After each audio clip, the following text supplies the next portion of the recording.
Okay, recording has started, so over to you. Okay. So today's topic is last 2 days we had engaged in methods of language teaching and methods of literature teaching. So we have completed that portion. So today we have come to the last unit of your this paper, unit 4, under which we have a altogether different discussion centering around testing, test, evaluation, language skills, how to assess, doing the assessments of those language skills. And the focus is English language teaching, ELT, and we would see how we would be assessing different language skills, the principles of evaluation that we have to keep in mind while administering those tests, যখন আমরা ওই টেস্টগুলোকে administer করব স্টুডেন্টদের উপরে as teachers, তখন আমরা কি কি প্রিন্সিপালস মাথায় রাখতে হবে ইভ্যালুয়েশন নেওয়ার সময়, যেগুলো মিট করতে হবে। আর টেস্ট, কত রকমের টেস্ট হয়, কি রকম টেস্ট আইটেমস আমাদেরকে রাখলে পরে আমরা প্রপারলি সেই টেস্টটার যেই ডিজায়ার্ড আউটকাম চাইছি, বা শুধু টেস্টের নয় ওভারঅল কোর্সের যেই ডিজায়ার্ড আউটকাম চাইছি সেইটা আমরা রিচ করতে পারি। তো এই ব্যাপারগুলো দেখবো আমরা। Okay, so will go to the next slide.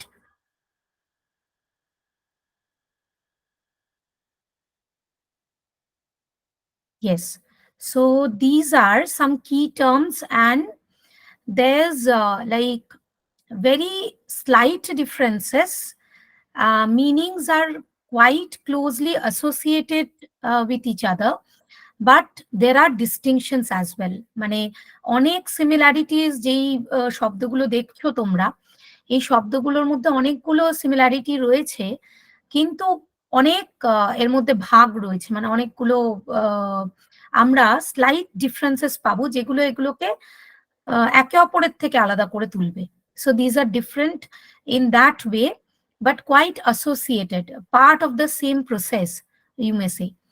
Okay, so the first one is assessment. We will see what is assessment. Assessment কাকে বলে? অনেক সময় আমরা সিনোনিমাসলি অ্যাসেসমেন্টের সাথে টেস্ট, ইভ্যালুয়েশন, এই ব্যাপারগুলোকে আমরা নিয়ে থাকি, that these are the synonyms of assessment, test, evaluation, these are synonyms. একই শব্দের অর্থ বলতে পারি বা একই একই মিনিং বোঝাতে পারি, কিন্তু আমরা দেখবো যে কিভাবে these are very different from each other. Then measurement. In measurement, I have given certain clues that will lead to make us understand what is measurement, which is a part of evaluation assessment. আমরা কিছু value, কিছু score এই মেজারমেন্টের সাথে associate করি। যখন কোনো exam নিচ্ছি, test নিচ্ছি, অ্যাসেসমেন্ট করছি, ইভ্যালুয়েট করছি, তো তখন আমরা কিছু ভ্যালু এর মাধ্যমে, একটা ভ্যালু সিস্টেমের দ্বারা একটা মার্কিং ক্রাইটেরিয়া আমরা সেট করি, কিছু একটা স্কোরের দ্বারা, গ্রেড হতে পারে, স্কোর হতে পারে, একটা ভ্যালু সিস্টেম থাকতে পারে, স্কেল থাকতে পারে, সেই স্কেলটা নমিনাল মানে নাম্বারসে হতে পারে, অর্ডিনাল, যেমন ধর ফার্স্ট, সেকেন্ড, থার্ড, এরকম একটা তোমার একটা গ্রেডেড একটা ব্যাপার থাকতে পারে, which one comes at the first position, like this. Interval, কতটা ইন্টারভালে কিভাবে আমি মেজারটা করব, মানে এই মেজারমেন্টটা নেবার জন্য আমাকে তো মিনিমাম একটা কিছু টিচ করতে হবে, মানে পড়াতে হবে, তারপরে তো I will be in a position to administer the test items in the form of a formal test. আর তারপরে আমি কতটা ইন্টারভালে গিয়ে আমি মেজারটা করব, মানে মেজারমেন্টটা পেলে পরে, তাহলে ধরো ফর এক্সাম্পল, যেমন ধরো হাফ ইয়ারলি, অ্যানুয়াল, তাহলে হাফ ইয়ারলির অ্যাসেসমেন্ট থেকে আমি বুঝতে পারবো যে টিচারও বুঝতে পারবেন আর কি কোন জায়গাটায় আরো ফোকাস করতে হবে, ইমপ্রুভ করতে হবে, বা আরো বেশি সেই জায়গাটায় ক্লাস দিতে হবে বা এটসেট্রা। স্টুডেন্টও বুঝতে পারবে কোন জায়গাটায় ইমপ্রুভ করতে হবে। তো এক্সামটা, টেস্ট একটা খুব ইম্পর্টেন্ট পার্ট, টেস্টটা না থাকলে পরে টিচার স্টুডেন্ট দুজনেই বুঝতে পারে না যে আমি অ্যাকচুয়ালি ইনডাইরেক্টলি আমি কতটা লার্ন করেছি। ক্লাসে যে লার্নিংটা হয়, everyday you are learning bit by bit, progressing bit by bit. তো কিন্তু তুমি কতটা প্রোগ্রেস করেছো, কতটা লার্ন করেছো, এইটা কিন্তু যতক্ষণ না মানে একটা টেস্ট হচ্ছে, সেই টেস্ট না হলে পরে তুমি নিজেও বুঝতে পারছো না অ্যাজ আ লার্নার। আবার তুমি যখন টিচার হিসেবে কাজ করছো, তুমি তখনও বুঝতে পারছো না যে কোন জায়গাটাতে এক্স্যাক্টলি ডেইলি অ্যাসেসমেন্ট বা ডেইলি আমরা যেই স্টুডেন্টদেরকে নিয়ে ডিল করছি, বা স্টুডেন্টরা নিজেরাও যখন ক্লাসে আসছে শুনছে, তো তার একটা ডেইলি অ্যাসেসমেন্ট তো হচ্ছেই, but at the same time তার একটা ইন্টারভালে একটা এক্সাম হলে তার একটা অন্য রকমের প্রিপারেশন হয়। Everyday assessment, everyday evaluation, everyday আমি কতটা প্রোগ্রেস করছি সেটা এমন টিচারও জানেন যে কোন ছাত্র বা ছাত্রীটি খুব রেগুলার, সে বেশ ইন্টারেস্টেড ইন্টারেস্টেড ওয়েতে সে আর কি পার্টিসিপেট করে, খুব এনগেজড পার্টিসিপেশন থাকে, কোন টিচার খুব ভালোভাবে ক্লাস নিচ্ছেন, ভালোভাবেটাও একটা মানে ভালো হোক মন্দ হোক যেভাবেই হোক, মানে সেটা লার্নারদের কাছেও একটা খুব ক্লিয়ার আইডিয়া নিয়ে আসে। তো এগুলো তো একটা ডেইলি প্রসেস, কিন্তু অবশ্যই একটা ইন্টারভালে একটা একটা পোর্শন অফ সিলেবাস, সিলেবাস যদি বলি ফর্মাল অর্থে, সেটা যখন আমরা কভার করে ফেলবো তখন আমাদের এই মেজারমেন্টের জায়গাটা চলে আসে। যে for example first unit test কিংবা ইন্টারনাল, আমি একটা ইন্টারনাল এক্সাম দিলাম, কিছুটা তৈরি করলাম, এবারে আমার টিউটোরিয়াল আছে, সেখানে আরো কিছু জিনিসপত্র আমি সাবমিট করব। That can be an assignment, that can be a project, that can be a demonstration, that can be a presentation in the class. Okay, so এরকম অনেক কিছু হতে পারে, বিভিন্ন ফর্মে হতে পারে টেস্টটা, অনগোয়িং টেস্ট হতে পারে। তো এক একটা কোন সময় কোন ইন্টারভেলে টেস্টটা নেব, আর সেই মেজারমেন্টের মধ্যে দিয়ে আমি অ্যাজ আ টিচার ইভ্যালুয়েট করতে পারবো যে আমি আমার আর কতটা কি কোন জায়গাটা হ্যাভ টু পুট এফর্টস, আমার এই স্টুডেন্টই উইক, আমার ওই স্টুডেন্টই এই জায়গাটা অ্যাচিভ করে ফেলেছে, ওকে যতটা না সাপোর্ট দিতে হবে তার থেকে একে আমাকে বেশি সাপোর্ট দিতে হবে। তো এই জায়গাগুলো মেজারমেন্টের মধ্যে চলে আসছে, যেটা আমরা মেজার করে, মেজারমেন্ট মানে স্কোর মানে কিন্তু এই নয় যে আমার একজন বেশি স্কোর করলো তার মানে সে খুব ভালো, খুব ট্যালেন্টেড, আরেকজন কম স্কোর করছে বা ফেল করছে তার মানে সে ট্যালেন্টটা তার কম, একেবারেই নয়। মেজারমেন্টটা জাস্ট আমাকে বোঝাচ্ছে যে আমি কতটা প্রিপেয়ারনেস রেখেছিলাম, এক্সটার্নাল ফ্যাক্টরস যেগুলো থাকে, আউটসাইড সিলেবাস প্রিপেয়ারডনেস, এগুলোর বাইরেও অনেকগুলো এক্সটার্নাল ফ্যাক্টরস থাকে, এইগুলোর থেকে আমি কতটা ভালো এক্সামটা দিতে পেরেছিলাম, বা টিচারের তরফে বা অ্যাডমিনিস্ট্রেটিভ লেভেলের তরফে, সেটা কোয়েশ্চেন পেপার বেসড হতে পারে, কোয়েশ্চেন পেপারটার গলতি থাকতে পারে, টিচারের নিজের টিচিং মেথোডোলজিতে প্রবলেম থাকতে পারে, এরকম অনেক কিছু ব্যাপার নিয়ে কিন্তু মেজারমেন্টের জায়গাটা আসে। মানে স্কোরটা যে আমি খারাপ, আমি I am a complete failure, বা আমি কমপ্লিটলি সাকসেসফুল হব কারণ আমি 90s এ স্কোর করছি, this is not at all correct. এরকম মেজারমেন্টে কিছু, এরকম স্কোরে কিন্তু উই ক্যানট আইডেন্টিফাই এনিথিং। যে অনেক সময় পরবর্তীকালে দেখা গেছে যে অনেকে যে ফেল করেছে বা স্কুল বা কলেজে ড্রপ আউটে ছিল, তো পরবর্তীকালে তারা খুব ভালো করে নিজেদের জায়গাটা, দে হ্যাভ রিয়েলি এক্সেলড। তো এর কারণ অনেকগুলো কারণ হতে পারে। মেজারমেন্ট, তাই জন্য আমাদেরকে বুঝতে হবে যে টেস্ট প্রপার হচ্ছে কিনা, অ্যাসেসমেন্ট ইভ্যালুয়েশন এগুলো প্রপার হচ্ছে কিনা। Test, how is it different from assessment and evaluation, and measurement comes under these things as a part of, as a consequence or as a next step to these things, যে সেটাই বা কিরকম ভাবে করা হলো, ঠিক দেওয়া হলো, হয়তো এক্সাম আমি ভালোই দিয়েছি কিন্তু আমি জানি, কিন্তু আমার যিনি এক্সামিনার তার খুব আমার আনসার গুলো মনোমতো পছন্দ হলো না, ঠিক আছে, তো সেই ক্ষেত্রে যেরকম মার্কসটা আমি পেলাম, যেভাবে আমার কোয়ালিটি বা স্কিলস বা অ্যাবিলিটিটাকে মেজার করা হলো, এগুলো অনেকগুলো ফ্যাক্টর কাজ করে। তো উইল সি দিস থিংস। তারপর হচ্ছে ফিডব্যাক। এই যে বললাম কন্টিনিউয়াস একটা, ধরো তোমার unit test 1, first unit test হলো। ফার্স্ট ইউনিট টেস্টটা কেন রাখা হলো? So that you can understand and the teacher can also understand, both of you can understand কোন জায়গাটাতে আরো বেশি ভালো করে প্রিপারেশন নিতে হবে, কোন জায়গাটা উইক এরিয়া রয়ে গেল, আরো ফোকাস করতে হবে। হয়তো কোনো একটি স্টুডেন্টের স্পিকিং খুব ভালো, স্পিকিং ফ্লুয়েন্সি খুব ভালো, কিন্তু রাইটিং স্কিলে প্রবলেম আছে। ওকে, সো এই জায়গাগুলোতে কি স্টুডেন্টের জন্য কি কি করলে পরে আমরা আরো একটা বেটার পজিশনে স্টুডেন্টটিকে আনতে পারবো, এটা একটা ফিডব্যাকের জায়গা। মানে একটা এক্সাম বা continuous assessment in the classroom, সেটা কিন্তু আমাদেরকে একটা ফিডব্যাক দেয়। As teachers we get a feedback যে আমরা কিরকম টাইপের, তাহলে এবারে আমি কি করব as a teacher, what is my what are my responsibilities now, or what are the plan of action that as a teacher I should be adopting. এই ফিডব্যাকের জায়গা।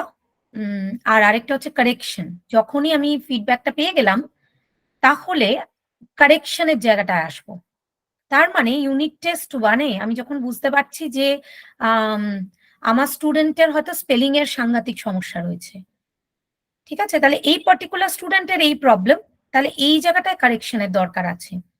তা আমি সেখানে কি লেসন প্ল্যান রাখবো অ্যাজ টিচার? যেহেতু তোমাদের এটা টিচার ওরিয়েন্টেড পার্সপেক্টিভ দিয়েই হচ্ছে পুরোটা, আগের টকগুলোতেও যেটা ছিল আমি ফোকাস করেছিলাম মেথডস অফ ল্যাঙ্গুয়েজ টিচিং, আবার methods of literature teaching, teaching এর ফোকাসটা চলে আসছে। সেরকমই যখন আমি ইংলিশ ল্যাঙ্গুয়েজ টিচিং, লার্নিং বলছি না, লার্নিং মানে তোমাদের সিলেবাসে যেই ব্রড এরিয়া সেটা হচ্ছে teaching. Learning is the main area you may say. Learning এর কনসিকুয়েন্স হিসাবেই teaching and learning both are dependent on each other, complementing each other this things. তো কারেকশনে তিনি তাহলে ওই জায়গাগুলোতে ইমপ্রুভমেন্টের কথাটা ভাববেন যে কিভাবে এই জায়গাটা বেটার করা যায়। যেমন ধরো একটা, সেটা বাচ্চাদের ক্ষেত্রে সেটা একটা পেরেন্ট টিচার মিটিং হতে পারে, যে এক্সামের পেপার্স দেখিয়ে পেরেন্ট অ্যান্ড টিচারের একটা মিটিং, বিকজ বাচ্চা খুব ছোট, বা যখন আমরা অ্যাডাল্ট স্টুডেন্টসদের সাথে ডিল করছি তখন তাদেরকে ডেকে তাদেরকে ফিডব্যাক দেওয়া, তাদেরকে খাতা দেখানো, বা তাদের সাথে আনসার কিভাবে লিখতে হবে সেটা নিয়ে একটা আলোচনা করা, বা এই জায়গাটাতে ফোকাস করতে হবে এই ব্যাপারগুলো, আর কন্টিনিউয়াস একটা মনিটরিং করা। এইভাবে কিন্তু টিচার স্টুডেন্টের যেই যেই জায়গাগুলোতে উইকনেস আছে বা অন্য কোনো যদি ফ্যাক্টরস থাকে সেটাকে কারেকশনের দিকে নিয়ে যেতে পারে। ওকে, ওকে, নাও আমরা এই টার্মগুলো আস্তে আস্তে আমরা বুঝবো, আমাদের কাছে আস্তে আস্তে through the talk it will become very clear to us that what does this terms actually mean and what are the slight differences uh, between, I mean, between one term and the other. আমরা এইভাবে দেখতে দেখতে এগোবো। So will move to the next slide. Next স্লাইডে আমরা test, test কাকে বলে এটা দেখব। দেখো আমি এখানে কিছু বুলেটসে লিখেছি যে tastes are the design procedure to get formal estimates of learning. একটা টেস্টের মাধ্যমে আমি, টেস্ট মানে কি একটা ডিজাইন প্রসিজার, মানে অমুক দিনকে পরীক্ষা হবে, এত নম্বরে পরীক্ষা হবে, এরকম টাইপের কোয়েশ্চেন প্যাটার্ন থাকবে। It can be completely objective question based, it can be completely subjective, বা it can be an amalgamation of both objective and subjective. তো এরকম একটা ডিজাইন প্রসিজার, টেস্টে আগের থেকে আমরা একটা ডিজাইন করে নিই যে এরকম ভাবে হবে টেস্টটা। টু গেট ফর্মাল এস্টিমেট, এটা একটা ফর্মাল প্রসিজার। একটা ক্লাস রুম সেটিং এ বসে তুমি পরীক্ষা দিলে, আর সেখানে ইনভিজিলেটর্স রয়েছে, তারা দেখলো, they make it very sure that you are not cheating and you are reproducing on your own. তো এই সমস্ত কিছু দেখে তারপরে তার যখন ইভ্যালুয়েশন হলো, খাতা দেখা হলো, তো একটা ফর্মাল এস্টিমেট পাওয়া গেল ভায়া score, through scoring, through grades and all, যে মানে লার্নিংটা কতদূর এগিয়েছে। ওকে, মানে কিরকম, কতটা ভালো অ্যাচিভমেন্টের জায়গাটা, কতটা কি অ্যাচিভমেন্ট, মানে আমি কিন্তু এখানে ওয়ান্স এগেন আমি বলছি না যে মানে it is like a life time achievement or something, একেবারেই নয়। একটা টেস্টের মধ্যে দিয়ে আমরা নেক্সট জিনিসটার জন্য প্রিপেয়ার করছি, সেই মানসিকতা থাকবে। এটার মানেই কিন্তু আমার একটা টেস্ট আমি ফেল করে গেলাম বা একটা টেস্ট আমি খারাপ করলাম মানেই আমি একদম পারবো না, তা কিন্তু নয়।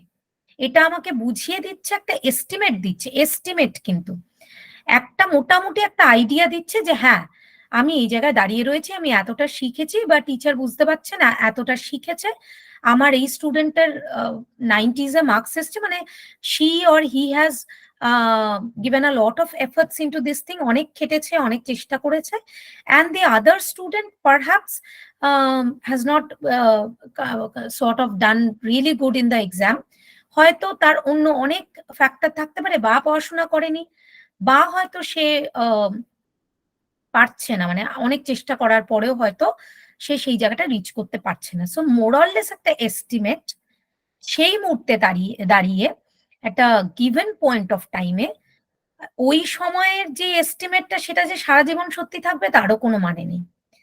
সো ওই গিভেন পয়েন্ট অফ টাইমে ওই টেস্টে তুমি কিরকম করলে তার একটা আইডিয়া, তাতে পরবর্তীকালে, যেমন ধরো বোর্ড এক্সামের আগে আমাদের অনেকগুলো অ্যাসেসমেন্ট হয়, তোমরা সবাই তার মধ্যে দিয়ে এসে কলেজে আজকে এসছো, যখন ক্লাস 10 দিয়েছো, ক্লাস 12 দিয়েছো, তখন বারে বারে প্রি বোর্ডস এক্সাম গুলো, before you have gone to the board exam, you have sit for the final exam, the board exam, you have gone through the pre boards, যত রকম এক্সাম গুলো ছিল আগের যে এক্সাম গুলো বোর্ড এক্সামে পৌঁছানোর আগে, তাতে কিন্তু তুমি একটা এস্টিমেট পেয়েছো, আমি এই জায়গাটা রয়েছি, এখন আমার হাতে এতটা টাইম বাকি রয়েছে, সো আমি এই জায়গাটা আমাকে মেকআপ করতে হবে, আরো বেটার করতে গেলে আমাকে এই জায়গাটাতে ফোকাস করতে হবে। সো টেস্ট কিন্তু এই অনেকগুলো ফ্যাক্টরকে মাথায় রেখে একটা টেস্ট তৈরি করা হচ্ছে আর অ্যাডমিনিস্টার করা হচ্ছে স্টুডেন্টদের উপরে, যাতে একটা এস্টিমেট পাওয়া যায় যে কোন জায়গায় আমরা দাঁড়িয়ে রয়েছি, আর কিভাবে আমি বাকিটা আরো বেটার করব। নেক্সট পয়েন্টে দেখো, I have written measures learners abilities or outcome of learning at different points of time in the curriculum. আমরা এই জায়গাটায় টেস্টের মাধ্যমে আমরা এই যে মেজারমেন্টের কথা আমি বলছিলাম, so this tastes will be measuring learners abilities, কতটা অ্যাবিলিটি তারা অ্যাকোয়ার করলো। এই যে শেখালাম, ধরো যদি আমি পুরো বছরটাকে 3টে ভাগে ভাগ করে ফেলি, ইউনিট টেস্ট 1 মানে ফার্স্ট ইউনিট টেস্টে যদি আমি 4 মাসের মাথায় রাখি, তাহলে 4 মাসের মাথায় আমি এই যে 4 মাস পড়ালাম, বা 3 মাস পড়ানোর পরে 4 মাসের মাথায় এক্সামটা হচ্ছে, তো 3 মাসে আমার যে স্টুডেন্ট, তার অ্যাবিলিটি কতটা শার্পেন্ড হলো, কতটা ইমপ্রুভ করলো। ঠিক আছে, তো সেটাকে মেজার করা হচ্ছে, ফার্স্ট ইউনিট টেস্টে মেজার করা হলো, সেকেন্ড ইউনিট টেস্টে আবার আমি কিছুটা কন্টেন্ট অ্যাড করলাম, আবার কিছু টেকনিক্স আমি অ্যাড করলাম, আমি আবার কিছু ট্রায়ালস এন্ড এরর্স এর মধ্যে দিয়ে আমার স্টুডেন্টদেরকে ডিফারেন্ট প্রসেস, সেটা যেটা আমি বললাম ট্রায়ালস এন্ড এরর্স, ডিফারেন্ট প্রসেসের মধ্যে দিয়ে নিয়ে গিয়ে আমি স্টুডেন্টদের অ্যাবিলিটিটাকে আরো একটু এনহান্স করতে পারলাম কিনা, স্টুডেন্টরাও at the same time whether they have put in the same sort of efforts to reach that, I mean to learn those abilities, to acquire those abilities, এইগুলোকে মেজার করা। আবার 3 মাস বাদে আবার একটা মেজারমেন্ট হবে, এন্ড দেন ফাইনাল, যেটা and year exam হতে পারে, তোমাদের ক্ষেত্রে এন্ড সেমিস্টার এক্সাম, সেমিস্টারের শেষে একটা এক্সাম যেখানে মেজার করা হচ্ছে যে তোমার অ্যাবিলিটিটা কোন জায়গায় পৌঁছালো। তাই জন্য আজকাল মানে এখন সাপ্লিমেন্টারি এক্সামস যেগুলো হয়, সেখানে কিন্তু you get another chance to prepare yourself, কোনো কারণে ওখানে হয়তো তুমি ভালো করোনি, তো সাপ্লিমেন্টারিতে you have another opportunity.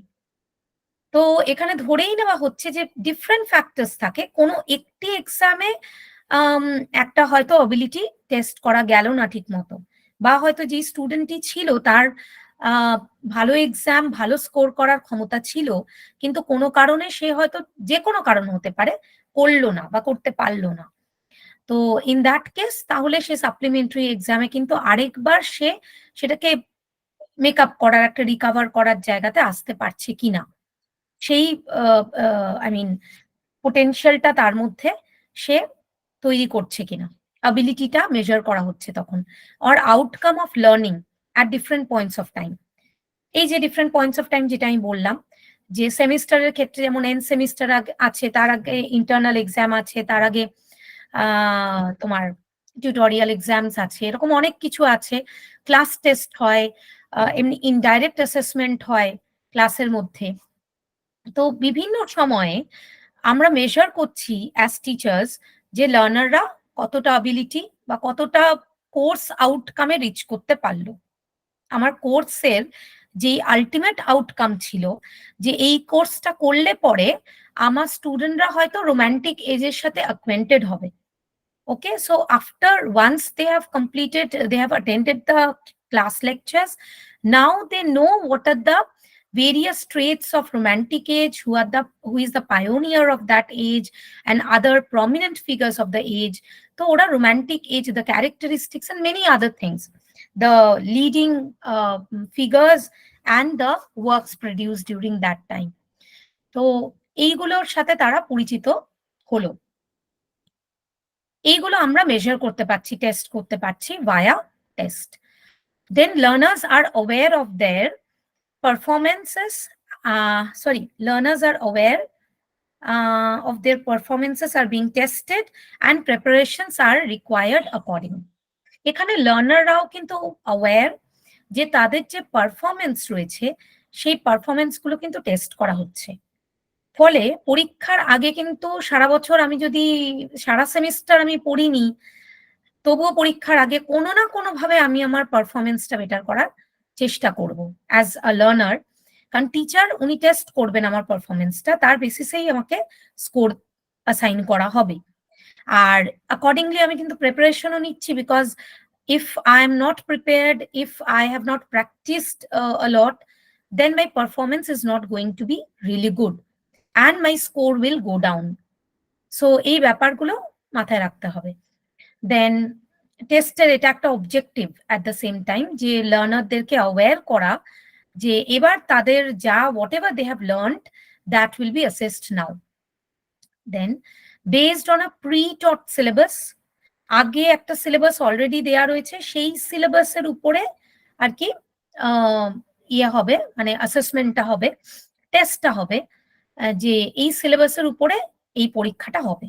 So already সিলেবাসটা জানা, টিচাররা অলরেডি সিলেবাস পড়িয়ে দিয়েছেন, করিয়ে দিয়েছেন, বুঝিয়ে দিয়েছেন, অন্য সমস্ত ইনস্ট্রাকশনাল ম্যাটেরিয়ালস প্রোভাইড করেছেন বা প্রেফার করেছেন। তো অলরেডি সেটা প্রিপারেশন নিয়ে সেই সিলেবাসের উপরে টেস্টটা অ্যাডমিনিস্টার করা হয়। সেট আইটেমস অফ মেজারমেন্ট, কি কি আইটেমস রাখা হবে, যেমন ধরো একটা যদি ঠিক থাকে যে ইন্টারনাল টেস্টে, ইন্টারনাল অ্যাসেসমেন্ট রাদার, ওই জন্য ওটাকে অ্যাসেসমেন্ট বলা হয়। ফাইনাল যে এন্ড সেমিস্টার এক্সাম গুলো, সেখানে ধরো কোনো একটা পেপারে আমার সাবজেক্টিভ অবজেক্টিভ বোথ আইটেমস থাকবে, প্রত্যেকটা আইটেমসের কিছু রিজন আছে, তাই সেটাকে ওইভাবে সেট করা রয়েছে, কোয়েশ্চেন পেপারটা ওইভাবে সেট করা হচ্ছে। So every item on the question paper will have a set motto, have a purpose, and it will measure something. অনেকের সাবজেক্টিভ পোর্শনে খুব ভালো কাজ করতে পারে, অনেকের অবজেক্টিভ স্কিলটা খুব ভালো হয়, ভীষণ স্পেসিফিক্যালি অ্যাকুরেটলি তারা অবজেক্টিভের আনসার করতে পারে, they know that this is the most appropriate answer, whereas there are people who have both the skills. তো এই ব্যাপারগুলো মাথায় রেখে কোন এক্সামের জন্য কিরকম আইটেমস, টেস্ট আইটেমস আমি রাখবো, এইগুলো কিন্তু ভীষণ গুরুত্বপূর্ণ সিদ্ধান্ত।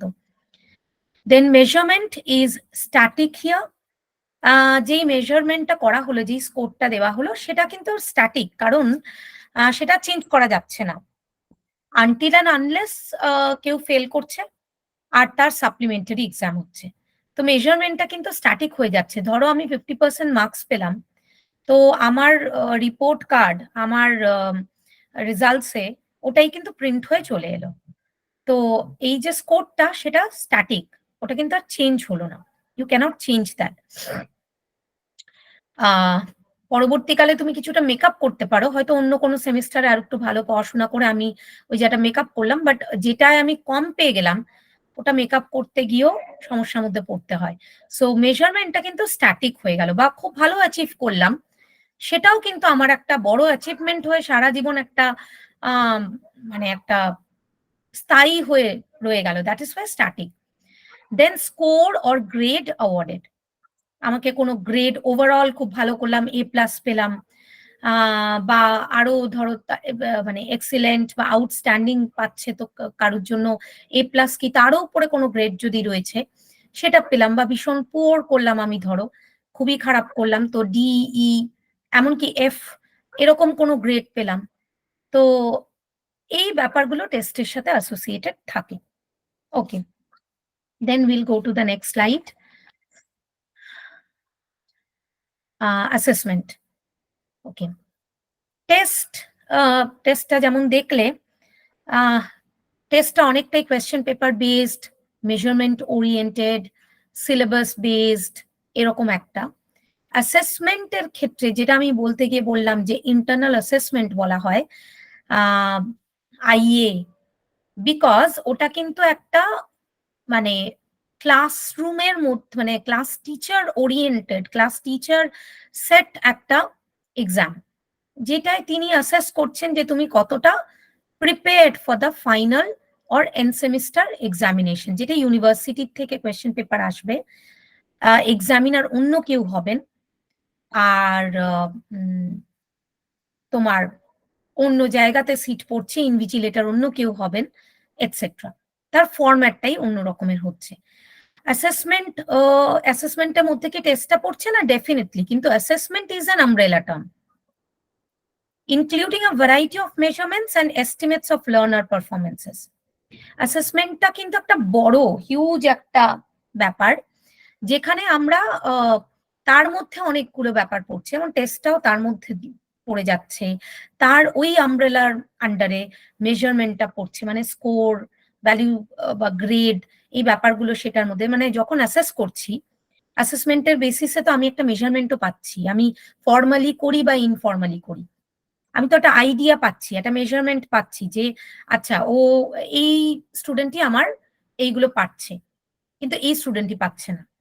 তা ইনফর্মালি আমি কোনো এক্সাম না নিয়ে আমার on the basis of impression, regular class activity, discussions, responses receive from the students, I can understand that সে কোন লেভেল অ্যাচিভ করেছে বা কোন লেভেলে সে একটু উইক হয়ে রয়েছে। তো this is an umbrella term, এর মধ্যে অনেক কিছু ভ্যারাইটি এখানে রয়েছে। Estimates of learner performances as well, measure করে বুঝতে পারছি লার্নার কতটা পারফর্ম করতে পেরেছে, কতটা শিখতে পেরেছে। Okay, it can be formal, it can be informal as well. Formal মানে হচ্ছে একদম যদি টেস্ট বলি আমি, মানে যেটা কিনা আমি আগের থেকে নোটিস করেছি বা ইউনিভার্সিটি নোটিস দিয়েছে, অমুক দিন এক্সাম হবে, এত 3 ঘন্টার এক্সাম হবে, এত মার্কসের এক্সাম হবে, এরকম টাইপের একটা মডেল টেস্ট পেপার ধরো তোমরা পেলে, বা আগের বছরের প্রিভিয়াস ইয়ার্স এর কোয়েশ্চেন পেপার কালেক্ট করলে, সেই জাতীয় প্রিপারেশন নিলে, টাইম ওরিয়েন্টেড আমাকে লিখতে হবে, এত সময়ের মধ্যে আমাকে শেষ করতে হবে। So it can be formal, it can be informal as well. মানে ক্লাসে যখন আমি ইনফর্মালি অ্যাসেস করছি, অনেক সময় অনেক ইনফর্মাল অ্যাসেসমেন্ট, সেটায় স্টুডেন্টরা বুঝতেও পারে না, বাট টিচাররা তাদের লেসন প্ল্যানের মধ্যে থাকে যে ইনফর্মাল অ্যাসেসমেন্ট হলো। বা যেমন ধরো অ্যাসাইনমেন্ট, বাড়িতে একটা হোম অ্যাসাইনমেন্ট দেওয়া হলো, হোমওয়ার্ক দেওয়া হলো, it can also be, it is also part of the assessment. এই যে হোমওয়ার্ক করতে দিলাম, আমি চেক করলাম, হয়তো তার উপরে কোনো মার্কস রইলো না, ফিডব্যাক দিলাম বা মার্কস দিলাম, ওভারঅল একটা পোর্টফোলিও বানাতে বললাম, যে সারা বছর তুমি যা কাজ করেছো, you will keep that inside you will make a portfolio of that thing. মানে তুমি একটা ফাইল মতো বানাচ্ছ, পুরো বছরে তুমি যা যা কাজ করছো বা পুরো সেমিস্টারে তুমি যা যা কাজ করছো সেটাকে তুমি ওখানে রাখছো। So it is also very helpful for the learners and the teachers as well to see how the progression has taken place over a period of time. মানে আস্তে আস্তে স্টুডেন্টটা কিভাবে প্রোগ্রেস করেছে সেই পোর্টফোলিও দিয়ে আমরা কিন্তু বুঝতে পারবো। যেমন ধরো যদি একটা গ্রামার অ্যাক্টিভিটি হয়, স্পেসিফিক্যালি যেহেতু আমরা ল্যাঙ্গুয়েজ নিয়ে আলোচনা করছি, ল্যাঙ্গুয়েজ বলো লিটারেচার বলো, তো ইন দ্যাট কেস ধরো উইকলি অ্যাসেসমেন্টস আর দেয়ার। তো সেই অ্যাসেসমেন্ট গুলো ভীষণ ইনফর্মাল ওয়েতে নেওয়া হচ্ছে, কিন্তু খুব সুন্দর অ্যাসেসমেন্ট হচ্ছে। কিরকম? একটা অ্যাক্টিভিটি করতে দেওয়া হলো ক্লাসে, তো করলে গ্রামারের একটা অ্যাক্টিভিটি দেওয়া হলো, তার কারেকশনস হলো। সাপোজ টিচার ডিসকাস করে দিলেন, যদি উইকলি কোনো অ্যাসেসমেন্ট হয় তখন টিচারের পক্ষে every time, if the class strength is like 60 students or 50 students, every week টিচারের জন্য এত খাতা দেখা, তার ফিডব্যাক দেওয়া, তার কন্টিনিউয়াস এই প্রসেসটা করাটা স্টুডেন্ট অ্যান্ড টিচার দুজনের জন্যই ভীষণ একটা প্র্যাকটিক্যাল প্র্যাকটিক্যাল একটা মানে তোমার এইটাকে বলা হয় যে আমরা দেখবো এটাতে আমরা আসবো যে প্র্যাকটিক্যালিটি মানে প্র্যাকটিকাবিলিটি কিরকম আছে সেখানে। না আমি কতটা প্র্যাকটিক্যাল ওয়েতে একটা জিনিসকে আমি ভাবতে পারছি। আমার ক্লাসে 100টা স্টুডেন্ট এভরি উইক, আমার পক্ষে এক্সাম নেওয়াটা কতটা ফিজিবল, আর এভরি উইক আমার স্টুডেন্টদের জন্য এক্সাম মানে পরীক্ষায় বসা সেটা কতটা ফিজিবল। নাকি আমি এমন কিছু করব, ধরো ওয়ার্কশিট ওরিয়েন্টেড আমি একটা অ্যাক্টিভিটি করালাম, সারা সপ্তাহে যা করালাম, ধরো সারা সপ্তাহ আমি টেন্স শিখিয়েছি গ্রামারে বা ভয়েস চেঞ্জ শিখিয়েছি, তো at the end of the week আমি একটা ওয়ার্কশিট দিলাম, সবাই ফিল আপ করলো। It is not possible to check all the 100 scripts. So in that case I will, আমি বললাম যে তোমরা সবাই রেড পেন নাও অ্যান্ড তোমরা এটাকে চেক করো। ওকে, সো কারোর কোনো রকমের কারেকশন সে যদি করে, তাহলে ইভেন দ্য টিচার কোনো রকম মার্কস এখানে আমি দিচ্ছি না, বিকজ আমি ইনফর্মালি এখানে অ্যাসেসমেন্টটা করছি। কিন্তু স্টুডেন্টরা তারা নিজেরা যখন চেক করছে, বিকজ মার্কস তো দেওয়া হচ্ছে না, এখানে চিটিং করার কোনো প্রশ্ন নেই যে আমি একটা কোনো জায়গা কেটে একটু কারেকশন করে দেবো তাহলে আমার একটা মার্কস বাড়বে, কোনো প্রশ্ন নেই, তারাও সেই জায়গাটা চিটিং করতে যাবে না। ফলে তারা ডেফিনেটলি একটা ফিডব্যাক পাবে।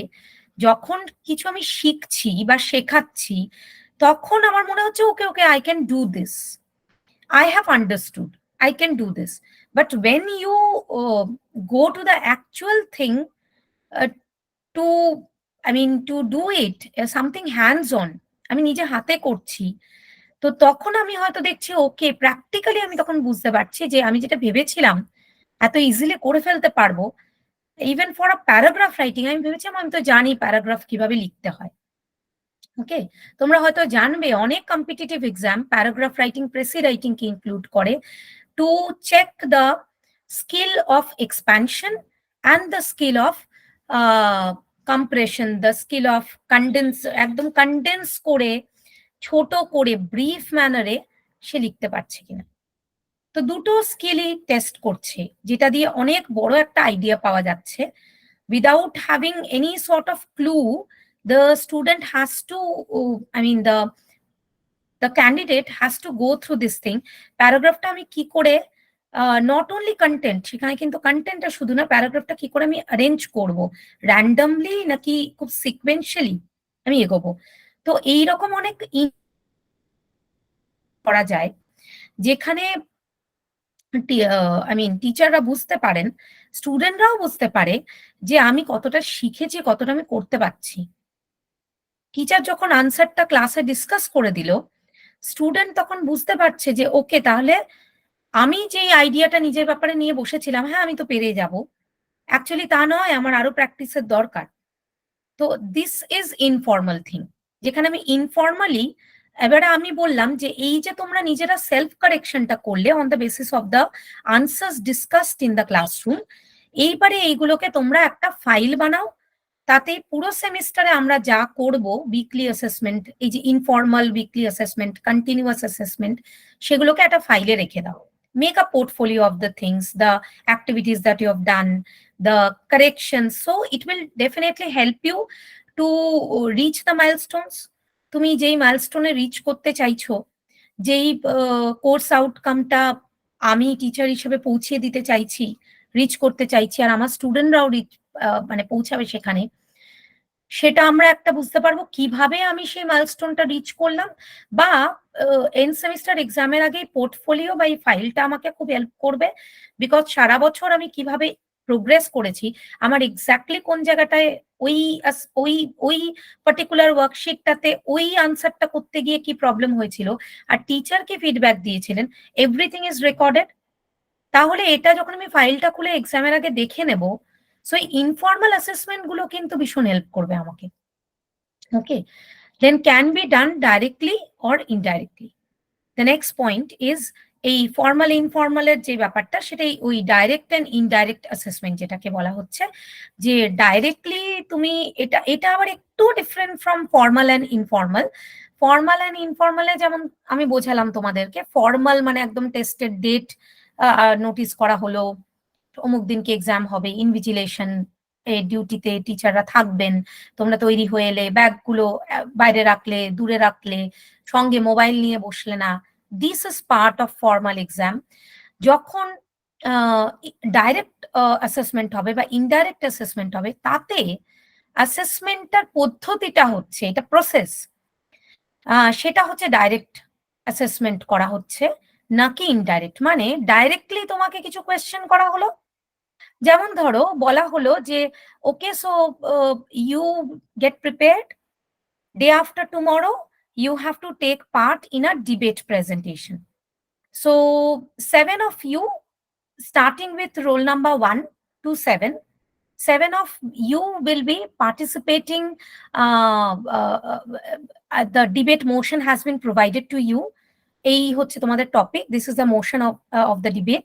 এই ডিবেটটার জন্য তোমরা প্রিপেয়ার করো, and then they will be 2 teams। তোমরা এসে এখানে public speaking in front of the entire class you will perform. যা বলার আছে, proposition team will say propose the idea, and opposition team will oppose the motion. Against the motion কথা বলবে, for the motion কথা বলবে দুজন team, মাঝখানে একজন মডারেটর থাকবেন যিনি সঞ্চালক হিসেবে পুরো প্রোগ্রামটাকে চালিয়ে নিয়ে যাবেন। তো এটা ডাইরেক্ট অ্যাসেসমেন্টের মধ্যে পড়ছে। আমি একটা টাস্ক অ্যাসাইন করে দিয়েছি, স্টুডেন্টরা প্রিপেয়ার করছে, বা অন দ্য স্পট আমি একটা এক্সটেম্পো টপিক দিয়েছি, স্টুডেন্টরা ইমিডিয়েটলি এসে 2 মিনিট টাইম নিচ্ছে, 1 মিনিট টাইম নিচ্ছে, একটু ভাবছে, and then and there they are beginning their speech, বলছে whatever comes to their mind, they are prepared. আগের থেকে হয়তো ক্লাসে এটা প্রিপারেশন কিছু নিয়েছিল, on the basis of that, or it can be immediate response, immediately বলো।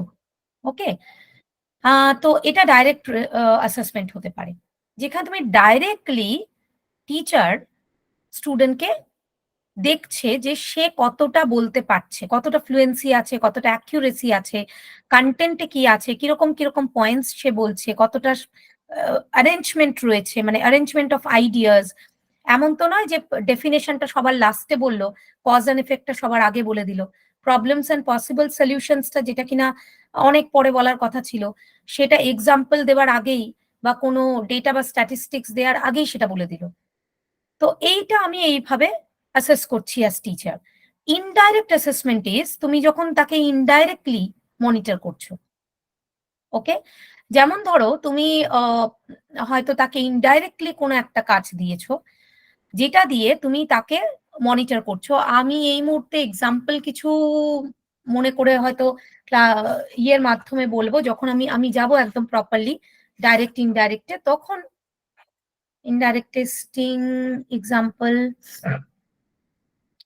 I think here is an example. আচ্ছা, এটা দেখে আমি বলছি, এক্ষুনি মাথায় আসছে না। ইনডাইরেক্ট টেস্টিং এ মোদ্দা কথা, ইনডাইরেক্টলি টেস্ট করা হচ্ছে বা অ্যাসেস করা হচ্ছে যে ধরো তুমি তোমার যে পিয়ার গ্রুপ রয়েছে তাদের সাথে কি ল্যাঙ্গুয়েজে কথা বলো। Suppose the class is a communicative class, তো এই ক্লাসের মধ্যে ইনডাইরেক্ট অ্যাসেসমেন্টটা আমি দেখবো যে ধরো আমি তোমাদেরকে ডিবেটের কাজই করতে দিয়েছি, ডাইরেক্ট অ্যাসেসমেন্ট হবে ওটা। কিন্তু এই ডিবেটের কাজটা করতে গিয়ে আম, আহ, তোমরা এই যে গ্রুপে বসেছো, ধরো অপোজিশন টিম একটা গ্রুপে বসেছে, তারা একসাথে চক আউট করবে যে তারা কি বলবে, টপিক দিয়ে দেওয়া হয়েছে। প্রপোজিশন টিম একটা গ্রুপে বসেছে, তারাও বসে ভাবছে যে এবার তারা নিজেদের মধ্যে কি ল্যাঙ্গুয়েজে কথা বলছে, তারা নিজেদের স্পিচটা কিভাবে লিখছে।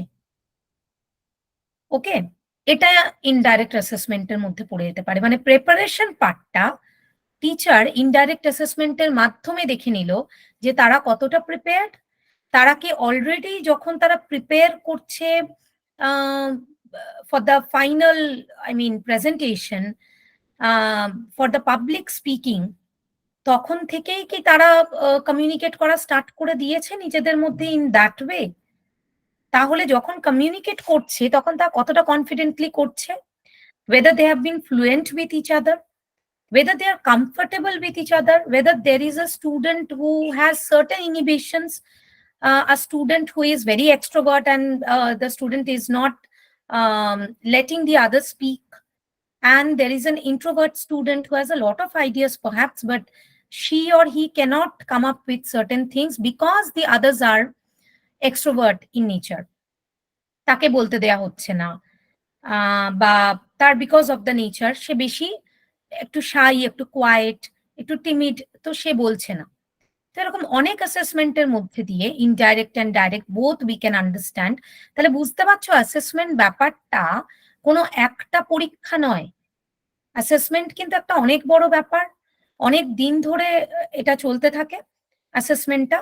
অ্যান্ড ফাইনালি একজন টিচার যখন একজন স্টুডেন্টকে 3 বছর 4 বছর ধরে দেখছেন, পড়াচ্ছেন, তখন তিনিও কিন্তু জানেন যে যদি কোনো দিন সেই স্টুডেন্ট কোথাও থেকে একটা কপি করে কোনো একটা লেখা সুন্দর করে লিখে এনে দিয়েও দেয়, টিচার বুঝতে পারবেন যে এটা তার লেখা নয়, বিকজ টিচার জানেন তিনি কন্টিনিউয়াস অ্যাসেসমেন্টের মধ্যে দিয়ে একটি স্টুডেন্টকে চিনেছেন। ঠিক আছে, সো অ্যাসেসমেন্টটা কিন্তু এরকম একটা বৃহত্তর একটা ব্যাপার, it's a very broad area of discussion.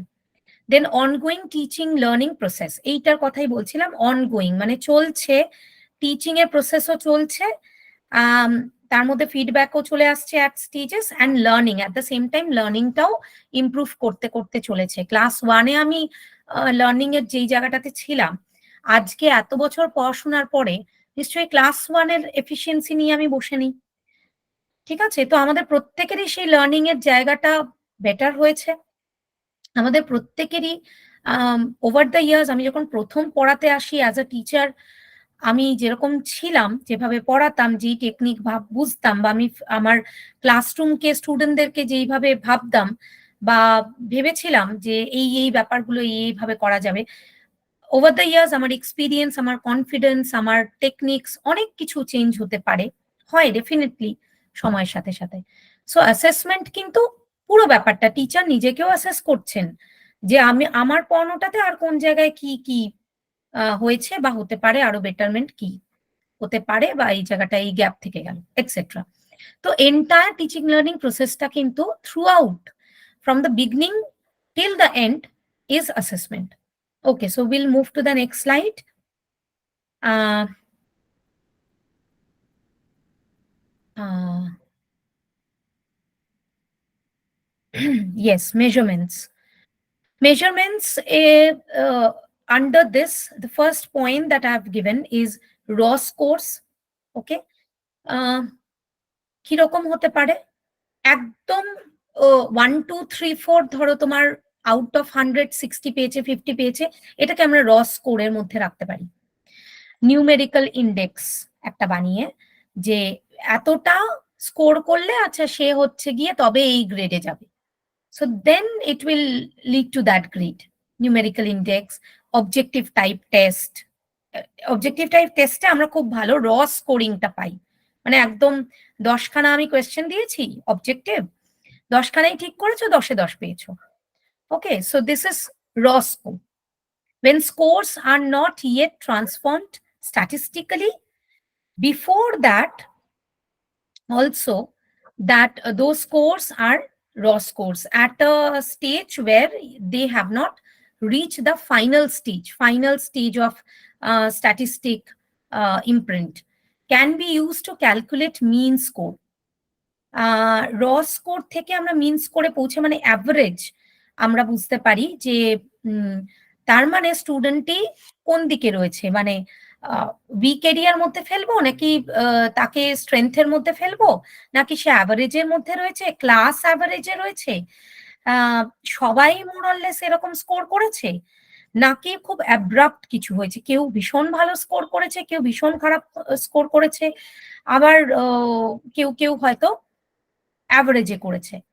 তো এই মিন স্কোরটা, একটা অ্যাভারেজ স্কোরটা ক্যালকুলেট করতেও আমাদের এই র স্কোর মানে ইন্ডিভিজুয়াল স্কোর গুলো কিন্তু হেল্প করে।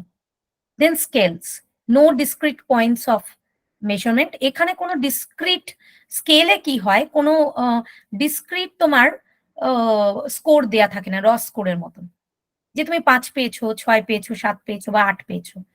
স্কেলে হচ্ছে ওই ধরো ভেরি গুড, গুড, মিডিয়াম, তারপরে ধরো ফেয়ার, পুওর, ভেরি পুওর, এরকম একটা স্কেল করা হলো। 4 টাইপস অফ স্কেলস আমরা দেখতে পারি। এখানে কি দেখাচ্ছে দেখো, number 1 nominal, mutually exclusive properties assigned a numerical value, একটা নিউমেরিক্যাল ভ্যালু দিয়ে একটা নমিনাল নাম্বারস এর মাধ্যমে based on frequency of occurrences of them. আমরা এরকম ভাবে দিতে পারি যে 5, 10, ধরো এইরকম একটা স্কেলের মতন তৈরি করে, কিংবা মেজারমেন্টটাকে আমরা আইদার নমিনাল এতে করলাম, মার্কস দিয়ে, বেশিরভাগ আমাদের ইন্ডিয়ান সিস্টেমে যেমন মার্কসের মাধ্যমেই হয়, যদিও এখন গ্রেড সিস্টেমও আছে। তারপরে ordinal, interconnected rank order, first, second, third, মানে ও তোমার থেকে বেটার, তুমি সেকেন্ড হয়েছো, ও ফার্স্ট হয়েছে, আরেকজন সে থার্ড হয়েছে, তার মানে তুমি তার থেকে বেটার।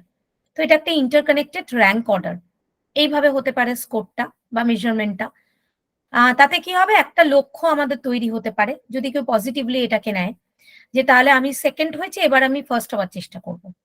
তো একটা একটা লক্ষ্য তৈরি হয়, বা একটা তোমার যেহেতু আমি বেশ ভালোই করেছি, বা আমি অনেকটা পিছিয়ে পড়েছি এই ভয়টার থেকে, যে আমি তো অনেক পিছনে, আমাকে অনেকটা মেকআপ করে সামনের দিকে যেতে হবে, যদি পজিটিভলি কেউ এটাকে নেয়, তাহলে কিন্তু ডেফিনেটলি অর্ডিনাল স্কেলে আমি বুঝতে পারছি আমি কোন জায়গাটায় দাঁড়িয়ে রয়েছি। Then interval, intervals drawn at equal differences of scores, ওই যে যেটা আমি বললাম 5, তারপরে 10, তারপরে 15, কিংবা ধরো 25, 50, 75, 100, এরকম ইন্টারভালে একটা স্কেল করে, তাহলে আমি বুঝতে পারছি যে মানে যে 50 পেয়েছে সে তার মানে কোন জায়গাতে স্কোর করেছে, কিরকম এই হয়েছে, যে 75 পাচ্ছে তাহলে কতটা 50 থেকে কতটা বেশি রিচ করলো, আবার যে 100 এর কাছাকাছি পাচ্ছে, 90s এ পাচ্ছে, সে তার মানে কতটা স্কোর করছে, এই ইন্টারভালটা। Then ratio, group performance best captured. যদি আমি রেশিও করি যে কতজন এই গ্রুপ পারফরমেন্সের মধ্যেও যদি আমি দেখি, তাহলে এই রেশিওটায় বোঝা যায় যে গ্রুপের মধ্যে এরা, ধরো প্রপোজিশন টিম বেটার করেছে, আর মানে সেই রেশিওতে দেখতে গেলে অপোজিশন টিম হয়তো অত ভালো আর্গুমেন্টস গুলো পেশ করতে পারলো না। একটা ডিবেট কম্পিটিশন হলো, এখানে রেশিও করে দেখা হলো who has performed better than whom, 2:1। ধরো এরা যদি দুটো যুক্তি দিয়ে থাকে, ওরা একটা যুক্তি দিয়েছে। সো এইরকম রেশিওতে we can also score, we can also measure, we can also assign score to those performances. আচ্ছা, মোটামুটি মেজারমেন্টটা তোমাদের বোঝা গেল। এবারে আমরা নেক্সট স্লাইডে যাব। নেক্সট স্লাইডে দেখবো যে অ্যাসেসমেন্ট আমরা বুঝলাম, আমরা মেজারমেন্ট বুঝতে পারলাম, ইভ্যালুয়েশন। ইভ্যালুয়েশন মানে তোমরা বুঝতে পারো যেখানে অ্যাসেসমেন্ট, যখন যদি অ্যাসেসমেন্ট যদি আমি, আমার টিচার যদি দেখছেন ইনডাইরেক্টলি অ্যাসেস করছেন, তাহলে তিনি ইভ্যালুয়েট করছেন at the same time. Formally যদি তিনি অ্যাসেস করছেন, ফর্মাল অ্যাসেসমেন্ট মানে কোয়েশ্চেন পেপার রয়েছে, খাতাতে আনসার লেখা হয়েছে, and then those scripts have been collected, then the examiner is evaluating the scripts. তাহলে অ্যাসেসমেন্টের সাথে, টেস্টের সাথে ইভ্যালুয়েশনের ওতপ্রোত যোগাযোগ। ইভ্যালুয়েশনের মাধ্যমে বোঝা যাবে যে তারা কিরকম করলো, এক্সামটা কেমন হলো বা কেমন দিল তারা এক্সামটা, বা টিচার এখানে তিনিও তিনি যখন নিজেই খাতাগুলো চেক করছেন, ধরো ইন্টারনাল এক্সামিনারের ক্ষেত্রে তিনি একটা অ্যাসেসমেন্ট নিয়েছেন, এবার তিনি যখন খাতাগুলিকে দেখছেন, ইভ্যালুয়েট করছেন, তখন তিনি বুঝতে পারছেন যে আচ্ছা তাহলে এই জায়গাগুলোতে আমাকে ওদের আরো বেটার আইডিয়া দিতে হবে।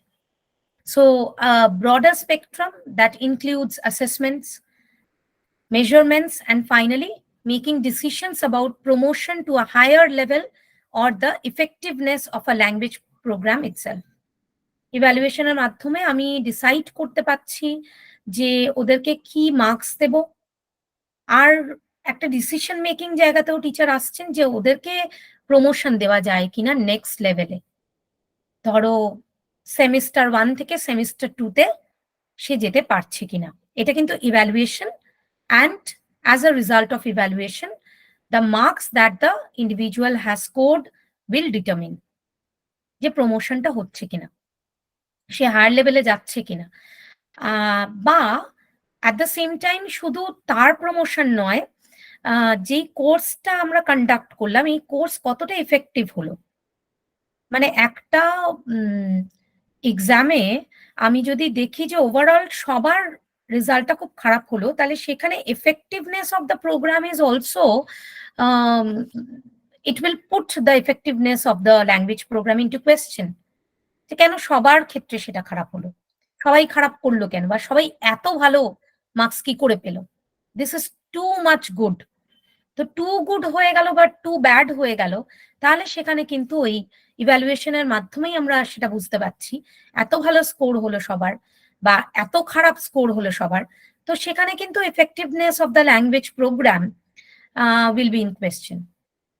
ওকে, then taken based on assessments and conveying the decision to learners and different stakeholders.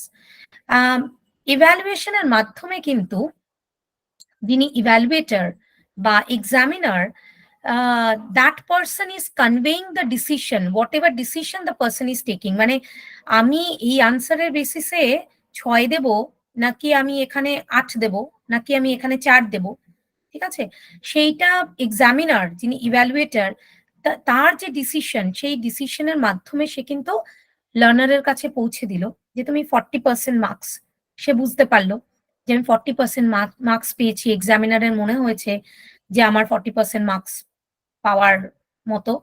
আমি নিজেও জানতাম আমি 40% পাবো, বা অনেক সময় তোমরা রিভিউ করো বা চ্যালেঞ্জ করো যে এক্সামিনার হয়তো আমার কোনো ঠিক মতো খাতা দেখেনি বা লটস অফ থিংস। তো এই ডিসিশনটা, যেই ডিসিশনটা এক্সামিনার নিয়েছেন, একে এত মার্কস দেওয়া হলো, এইটা this is assign to the learners and at the same time different stakeholders কারা, যখন তুমি ওই রেজাল্টটা নিয়ে বাইরে বেরোচ্ছ, ওই রেজাল্টের উপরে স্টেক রয়েছে তোমার বাবা মার, তোমার পেরেন্টস। তারা তোমাকে প্রশ্ন করতে পারে এত খারাপ মার্কস কি করে হলো, বা তোমার এত ভালো মার্কস হওয়াতে, যে তুমি এত ভালো স্কোর করেছো যে তার জন্য তুমি হয়তো খুব ভালো কোনো মানে তোমার র্যাঙ্কও করেছো, তো তাই জন্য তুমি কোনো অ্যাওয়ার্ডও পেলো বা হোয়াট এভার। তাহলে স্টেক হোল্ডার ডেফিনেটলি তোমার পেরেন্টস, তারা সেলিব্রেট করবে, তোমার ফ্যামিলি মেম্বার্স তারা সেলিব্রেট করবে, তারা প্রাউড ফিল করবে, তুমিও স্টেক হোল্ডার সেখানে। and at the same the teacher or সেখানে stakeholder, because the teacher has, or the examiner, the process, everybody, university, everybody is a stakeholder. and at the same time ওই result হাতে নিয়ে তুমি যখন next একটা কোর্সে ভর্তি হতে যাবে, তো সেইখানে তুমি ভর্তি হতে পারছো কিনা, তারাও কিন্তু সেটা ডিটারমিন করছে on the basis of the results or entrance test. Result ভীষণ ভালো, এদিকে এন্ট্রান্স টেস্ট নিতে গিয়ে দেখা যাচ্ছে কি এত মিসম্যাচ, রেজাল্ট এত ভালো দেখা যাচ্ছে বা রেজাল্ট এত খারাপ দেখা যাচ্ছে, কিন্তু সে সেখানকার এন্ট্রান্স এক্সাম খুব ভালো করে কোয়ালিফাই করেছে। তো this are the people who are the stakeholders. তারপর ধরো ইন্টারভিউ দিতে গেলে কোনো জায়গাতে, সেখানেও তারা তোমার সিভি দেখছে, তোমার মার্কশিট দেখছে। তো ইভ্যালুয়েশন এত দূর অব্দি এত ফার রিচিং এফেক্ট রাখে। মানে আজকের পরীক্ষার যে ইভ্যালুয়েশনটা, সেটা কিন্তু আমার সারা জীবন, ক্লাস 10 ক্লাস 12 এর ক্ষেত্রে, কলেজের যে এক্সাম তোমরা দিয়ে বেরোবে, সেগুলো সবকিছুর মার্কসটা কিন্তু আমার সারা জীবনের একটা ইভ্যালুয়েশন। মানে ওই স্কোর কার্ডটা আমার কাছে কিন্তু চিরন্তন একটা স্টেক হোল্ডার্সদের কাছে আমার ব্যাপারে একটা আইডিয়া দেবে তাদেরকে। Until and unless there is another opportunity to prove myself or to um, prove myself once again, or prove myself this time, that last time perhaps I could not do well, but this time is another opportunity. তোমাকে যে interview নিচ্ছে কোনো চাকরির পরীক্ষাতে বা কিছুতে, তার কাছেও কিন্তু এই ইভ্যালুয়েশনের রেজাল্টের বেসিসেই বা তোমার ইন্টারভিউতে বলা আনসারগুলোর মাধ্যমেই, ধরো তুমি একটা ল্যাঙ্গুয়েজ প্রোগ্রামের সাথে যুক্ত ছিলে, তো যখন তুমি ইন্টারভিউ দিতে যাচ্ছ তখন হয়তো তোমার কোয়েশ্চেন এই সরি তোমার রেজাল্টসে হয়তো অত ভালো মার্কস দেখতে পাচ্ছেন না তিনি, কিন্তু তোমার ইন্টারভিউতে তুমি ভালো এত ভালো কমিউনিকেশন স্কিল এক্সিবিট করলে যে তার মনে হলো okay there can be some problems with the evaluation, this particular evaluation, but as I can evaluate as an interviewer, this candidate is quite fluent, she is quite accurate, তো একে আমরা নিতেই পারি। সো সবসময় ইভ্যালুয়েশন বিভিন্ন রকমের হয়, তার বিভিন্ন রকমের স্টেক হোল্ডার্স হয়। হ্যাঁ, মানে যাদের যাদের ওই ইভ্যালুয়েশনের সাথে দরকার থাকে, প্রয়োজন থাকে বা অ্যাসোসিয়েশন থাকে। Fur reaching impact rather than, এই যে ফার রিচিং ইম্প্যাক্টের কথা আমি বললাম, এত মানে জন্ম জন্মান্তর তোমার ওই রেজাল্টটা তোমাকে ক্যারি করে বেড়াতে হলো এবং সব জায়গাতে তোমার ওই রেজাল্টের বেসিসে অ্যাসেসমেন্ট পরবর্তীকালে হলো, তুমি কোনো সুযোগ পেলে কিনা, কোনো সুযোগ হাতছাড়া হয়ে গেল কিনা, কোথাও চাকরি পেলে কিনা, কোনো হায়ার স্টাডিজে চান্স পেলে কিনা। Fur reaching impact rather than immediate goals. হ্যাঁ, এটার একটা কিন্তু ইমিডিয়েট গোলসের থেকেও বেশি ইভ্যালুয়েশনে একটা ফার রিচিং এফেক্ট থাকে। Then what are the goals, what are the impact, দেখো এখানে লেখা রয়েছে এ শেপিং লার্নার্স ক্যারিয়ার, ক্যারিয়ারের কথা এক্ষুনি বললাম, কিভাবে চাকরির ক্ষেত্রে, তার পড়াশোনা, হায়ার স্টাডিজ এর ক্ষেত্রে, রিসার্চ ওয়ার্ক, ডিফারেন্ট জিনিস ডিটারমিন্ড হয় on the basis of the results. Then making changes to improve the quality of teaching and assessment procedures. এই ইভ্যালুয়েশনের বেসিসে যারা পরীক্ষাটা নিচ্ছেন তারাও কিন্তু বুঝতে পারেন যে আমার কি টিচিং এর কোয়ালিটিটা কোনোভাবে ইমপ্রুভ করতে হবে, বা আমি একটু বেশি নাম্বার অফ ক্লাসেস দিয়ে ফেলেছি কি কম দিয়ে ফেলেছি, বা আমার পড়ানোর ধরনটা এরকম হওয়া উচিত ছিল, বা এরকম করেই আমি ঠিক পড়িয়েছি, এটা আমার একদম অ্যাপ্রোপ্রিয়েট প্রসেসে আমি পড়িয়েছি, মানে এনি সর্ট অফ ফিডব্যাক সেটা আমাকে কিন্তু ওই ইভ্যালুয়েশন মাধ্যমেই আমি পাবো। ওকে, অ্যাসেসমেন্ট প্রসিজার্স, কোনো অ্যাসেসমেন্ট প্রসিজার্স যেই পরীক্ষাগুলো আমি নিয়েছি সেটা ইনডাইরেক্ট ডাইরেক্ট হোয়াট এভার, সেগুলোর মধ্যে দিয়ে আমি পাবো। Fulfilling broader goals like bring in teaching and curricular changes. তো এখানে আরো বড় গোল রয়েছে, ইভ্যালুয়েশনের মাধ্যমে আমরা বুঝতে পারি সিলেবাস রিভিশন হয় কেন।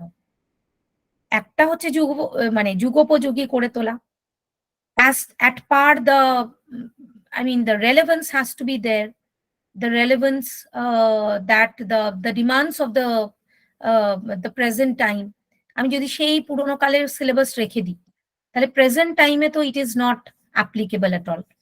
তাহলে আমার এই ব্রডার গোলস গুলোর জন্য evaluation is very much necessary.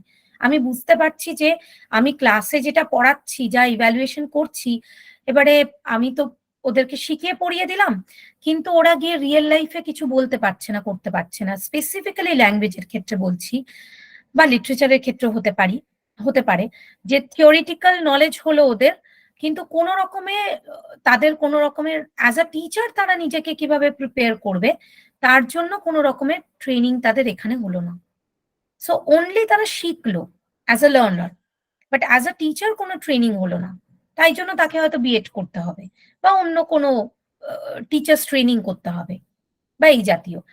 তাহলে এটার পরে তুমি এবারে তাহলে টিচার্স ট্রেনিং এর দিকে এগো, ঠিক আছে? বা আমি ক্লাসে পড়ালাম, স্পোকেন ইংলিশ একটা কোর্স হলো, but even after the course, even after the completion of the course, the students are not able to speak one item of English verbally orally. তাহলে আমার ব্রডার গোলটার কি হলো? এই যে পুরো প্রোগ্রামটা আমি কমপ্লিট করলাম, তাহলে আমার হয়তো টিচিং প্রসিজার চেঞ্জ করতে হবে, বা আমার হয়তো কারিকুলামে আমার হয়তো কিছু জায়গা চেঞ্জ করতে হবে। আমার সিলেবাসে কোনো প্রবলেম থাকতে পারে। আমার মেথড, যে মেথডে আমি পড়াচ্ছি তাতে প্রবলেম থাকতে পারে। আমি আ যেই মেথডে এই স্টুডেন্টদেরকে পড়াচ্ছি, সেই একই মেথডে আমি যদি অন্য আরেকটা লোকেশনের আরেকটা ব্যাকগ্রাউন্ডের স্টুডেন্টদেরকে পড়াই, তাহলে কি করে হবে? সো ওভারঅল ইভ্যালুয়েশন কিন্তু আমাকে এতগুলো আম আইডিয়া দিচ্ছে। ফার রিচিং তার ইমপ্যাক্ট থাকছে। এবারে আমরা বুঝলাম ইভ্যালুয়েশন কি। Will go to the next one. Next slide. Next স্লাইডে yes, this is a thing which এখন তোমরা ভালো করে বুঝতে পারছো ডেফিনেটলি, যে টেস্টটা দেখো কত, this this comprises of only a very small part of the entire process. টেস্টটা, আমাদের পরীক্ষাটা কখন হয়? খুব অল্প একটা, ধরো ৩টে পরীক্ষা হবে, ৪টে পরীক্ষা হবে, তো এক একটা ডেটে হবে। টেস্টটা একটা খুব স্মল পার্ট, কিন্তু সেই টেস্টটাকে ঘিরে একটা মেজারমেন্ট রয়েছে, যে সেটা অনেক কিছু মেজার করে তার ওভারঅল অ্যাসেসমেন্ট। যেমন ধরো আজকাল শুধু পরীক্ষার মার্কস নয়, অ্যাটেন্ডেন্সের মার্কস অ্যাড করা হচ্ছে, ইন্টারনাল অ্যাসেসমেন্টের মার্কস অ্যাড করা হচ্ছে, অ্যাসাইনমেন্ট যদি থাকে, হোমওয়ার্ক থাকে, পোর্টফোলিও থাকে, টিউটোরিয়াল থাকে, প্রেজেন্টেশন থাকে, এটসেট্রা। তো এই ওভারঅল মেজারমেন্টটা, তার মধ্যে একটা পার্ট হচ্ছে টেস্ট। কিন্তু তার থেকেও বড় যদি দেখি, তাহলে হচ্ছে অ্যাসেসমেন্ট, আর তার থেকেও বড় হচ্ছে টিচিং। মানে আমরা টিচিং দিয়ে শুরু করেছিলাম, ভালো করে বোঝো। We have started of with that point, teaching. পড়ানো স্টার্ট করলাম, সেখান থেকে আমরা daily assessment, continuous assessment, indirect assessment, direct assessment, formal assessment, informal assessment, এতগুলো করতে করতে আমার যে সেমিস্টারের দিকে আমি এগিয়ে নিয়ে গেলাম স্টুডেন্টদেরকে। আর in the meantime assessment যখন চলছে, অ্যাজ আ রেজাল্ট যখন অ্যাসেসমেন্ট হচ্ছে, আমি কিন্তু মেজারও করতে পারছি যে ওদের কতটা ইমপ্রুভ হচ্ছে, কতটা কোন জায়গাতে ওদের বেটার করতে হবে, ইত্যাদি। সেই মেজারমেন্ট থেকে কিন্তু আমি টেস্টের দিকে এগিয়ে গেলাম। বুঝতে পারছো? এক একটা ধাপে ধাপে আমরা এগিয়ে যাচ্ছি। ওকে? দেন এই ওভারঅল জিনিসটাকে বলা হচ্ছে ইভ্যালুয়েশন। এই যে পুরো ব্যাপারটা, সেই পুরো ব্যাপারটাকে ইভ্যালুয়েট করা হচ্ছে ফাইনালি। যে ইভ্যালুয়েশন কার্ড হচ্ছে, সেখানে কিন্তু একটা টিচার্স ইমপ্রেশনেও লিখে দেওয়া হয় যে the student is very regular in class, the student is very polite, the student has proper dress code, maintains proper dress code in class, the student is obedient. এত কিছুর evaluation, মানে not only the exam that you have undertaken, but at the same time your overall evaluation.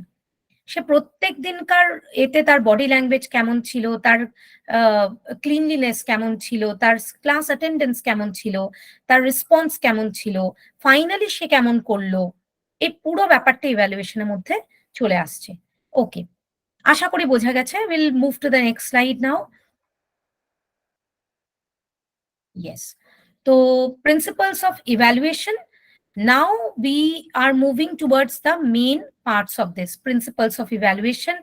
এখানে আমরা 5 রকমের principal দেখতে পাচ্ছি: reliability, validity, practicality, there are many types of constraints that we'll consider under practicality, then authenticity, washback. এই principles গুলো মাথায় রেখে evaluation গুলোকে আমাদের কনস্ট্রাক্ট, আই মিন তৈরি করতে হবে, প্রিপেয়ার করতে হবে। যখনই আমি কিছু ইভ্যালুয়েট করব, তখন ইভ্যালুয়েটর বলো, টেস্ট ডিজাইনার বলো, বা যিনি teacher, most of the Times যিনি টিচার হন, তিনি ইভ্যালুয়েটর, মানে তিনি তিনি কোয়েশ্চেন পেপার সেট করেন ফর ইন্টারনাল অ্যাসেসমেন্ট। তাহলে তিনি কি কি জিনিস মাথায় রেখে, কি প্রিন্সিপালস মাথায় রেখে তিনি ইভ্যালুয়েশনটাকে তৈরি করবেন, ডিজাইন করবেন টেস্টটা। Will go to the first one, reliability.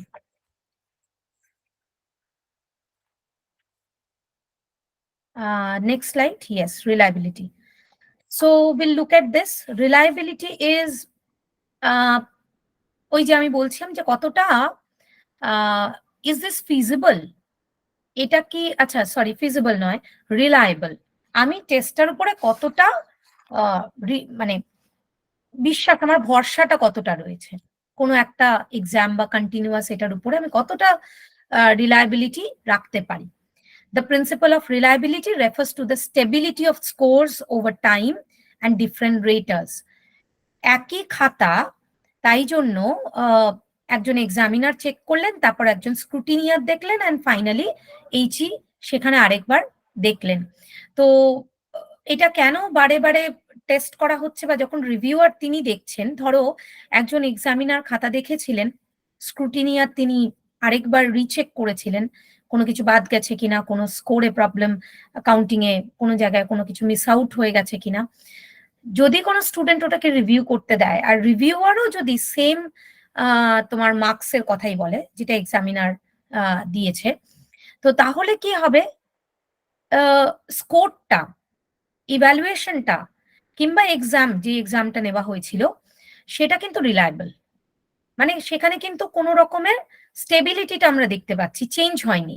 যদি চেঞ্জ হয়ে যায়, যেমন ধরো রিভিউয়ার যাকে আমার মনে হলো যে আমার এখানে এত কম মার্কস কি করে এলো, বা এমন একটা কোয়েশ্চেন পেপার এলো যেই কোয়েশ্চেন পেপারটার উপরে আমি মানে এরকম প্যাটার্ন আমি তৈরি করে যাইনি। ওকে, সো এই রিলায়েবিলিটির একটা প্রশ্ন আসছে, মানে আমি ভরসা করে যাচ্ছি যে আজকাল ইউনিভার্সিটি কিন্তু যখন সিলেবাস দিচ্ছে, সিলেবাসের সাথে একটা ইভ্যালুয়েশন প্যাটার্ন দিয়ে দিচ্ছে। তো আমি ওইটার উপরে মানে একটা রিলায়েবিলিটি তৈরি করা হচ্ছে যে এই প্যাটার্নটা যদি আমি প্রিপেয়ার করি, মানে অথই সমুদ্র আমার সামনে তৈরি না করে দিয়ে আমাকে যদি একটা প্রপার একটা মানে প্যারাডাইম সেট করে দেওয়া হয় যে এই ডাইমেনশনে আপনার টেস্টিংটা হবে, স্টুডেন্টকে টেস্ট করা হবে, এই জিনিস দেখা হবে, এই জিনিস চেক করা হবে, তাহলে আমার প্রিপেয়ার করতে অনেক সুবিধা হয়। তাহলে এইরকম যখন ইভ্যালুয়েশন প্যাটার্ন আমাকে দিয়ে দেওয়া হচ্ছে, তার মানে একটা রিলায়েবিলিটি তৈরি করা হচ্ছে। এবার যখন আমি সেরকম কোয়েশ্চেন পেপার আমি দেখছি, পরীক্ষায় যখন সেরকম কোয়েশ্চেন পেপার আমি পাচ্ছি, তাহলে আমি যেরকম এক্সপেক্ট করেছিলাম, ইউনিভার্সিটি আমাকে যেরকম ইভ্যালুয়েশন প্যাটার্ন দিয়ে দিয়েছিল, সেরকম রিলায়েবল একটা কোয়েশ্চেন পেপারই আমি পেয়েছি। কিন্তু সেটাকে নিয়েই কিন্তু আমি কাজ করছি।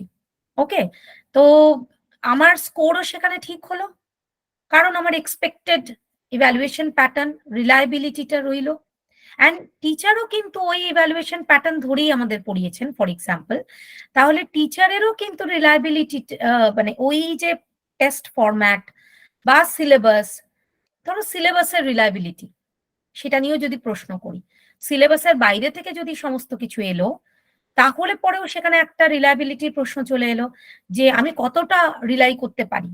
তাহলে নেক্সট টাইম টিচার বলবেন যে দেখো এটা তো একটা সিলেবাস, এতে যা দিয়েছে এটার উপরে this is not an exhaustive list, you have to go beyond the list and you have to prepare more. ধরো ভোক্যাবুলারি, সিলেবাসে দেয়া রয়েছে ভোক্যাবুলারি প্রিপেয়ার করার একটা, বলা রয়েছে কিছু এরিয়া, আমেরিকান এক্সপ্রেশনস বা ধরো ফ্রেজাল ভার্বস, ইডিয়মস, প্রভাবস এটসেট্রা, একটা এরকম লিস্ট করে দেওয়া রয়েছে, বা ধরো কালোকেশনস, যে এইগুলো তুমি প্রিপেয়ার করবে, this vocabulary items will be tested in your end semester examination or whatever. এইবারে টিচার কিন্তু সেখানে বলে দিচ্ছেন দেখো এটা পুরোপুরি এখানে যা বলা বলা রয়েছে একটা ব্রড এরিয়া বলা রয়েছে, ফলে আমি যে কটা ম্যাটেরিয়াল তোমাদেরকে দিলাম বা বুঝিয়ে দিলাম সেটাই কিন্তু সব নয়।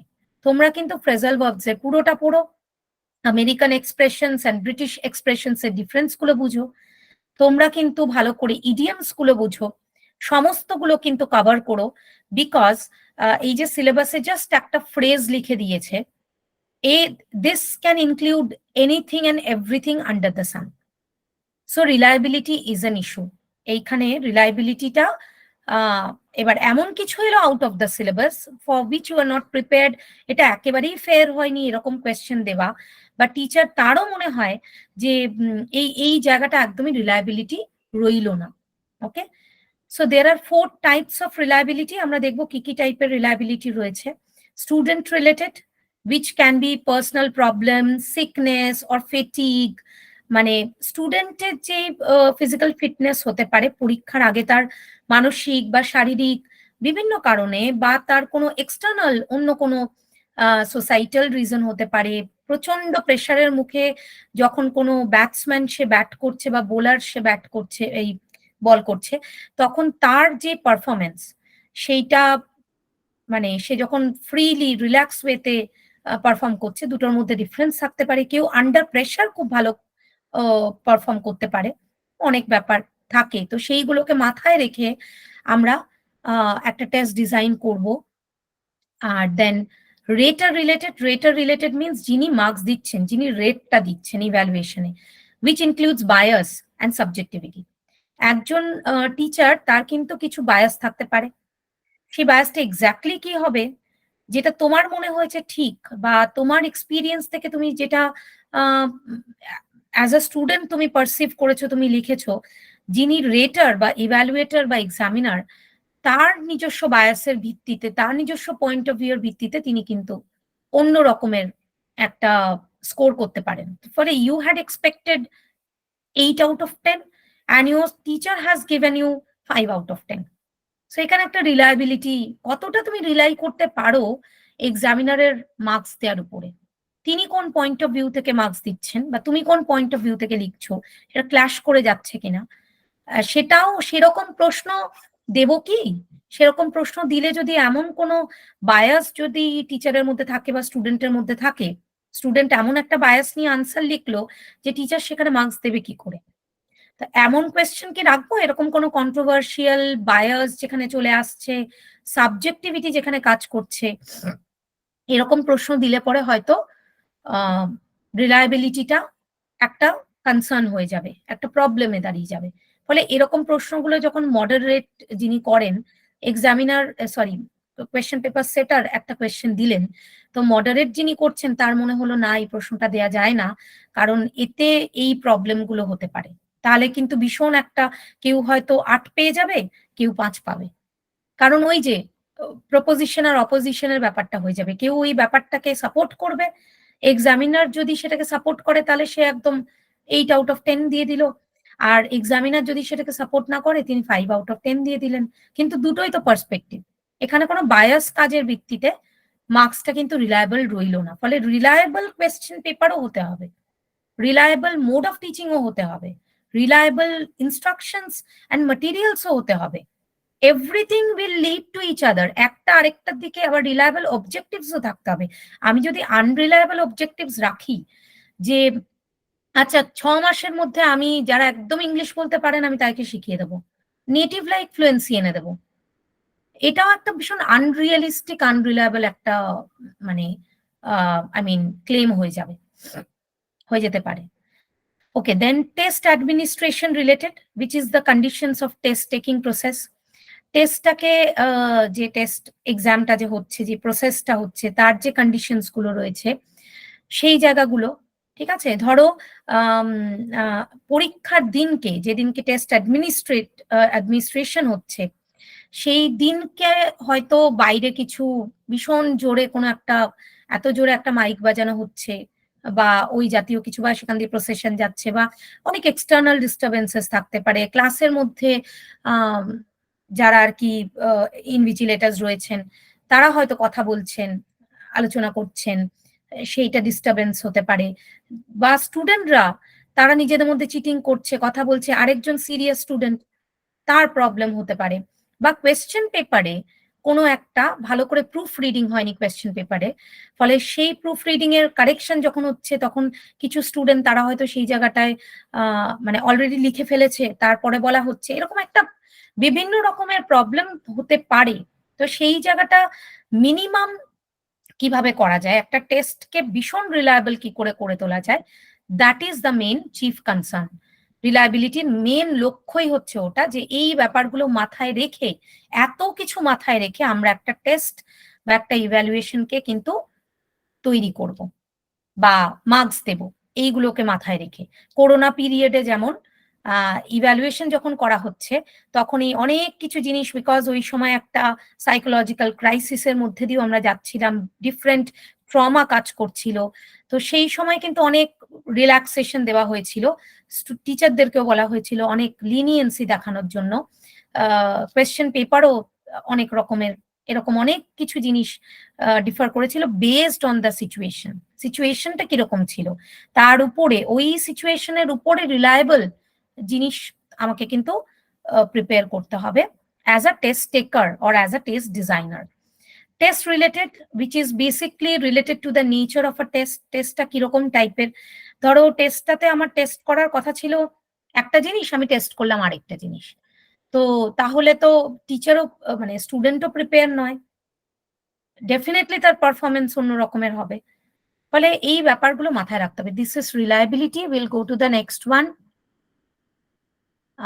In the next slide will talk about, will see, এখানে আরো ডিটেলস এ রিলায়েবিলিটি রয়েছে, প্লিজ দেখো। এটা মোরলেস আমি রিলায়েবিলিটি তোমাদের বোঝালাম, এটা তোমাদের কাছেই থাকবে। Please go through this. Will move to the next slide. Validity, একটা টেস্ট কতটা ভ্যালিড হচ্ছে সেটা আমাদেরকে দেখতে হবে। Validity refers to the test that measure what it claims to measure. Properly valid ওয়েতে মার্কসটা, স্কোরটা allotted হলো কিনা, ঠিক আছে? ভ্যালিডিটি সেখানে কতটা হচ্ছে। এখানে অনেক রকমের ভ্যালিডিটির কথা মানে পয়েন্ট করে দেখো আমি দিয়েছি। First of all content validity, content or items listed as the objectives of a course of or instruction.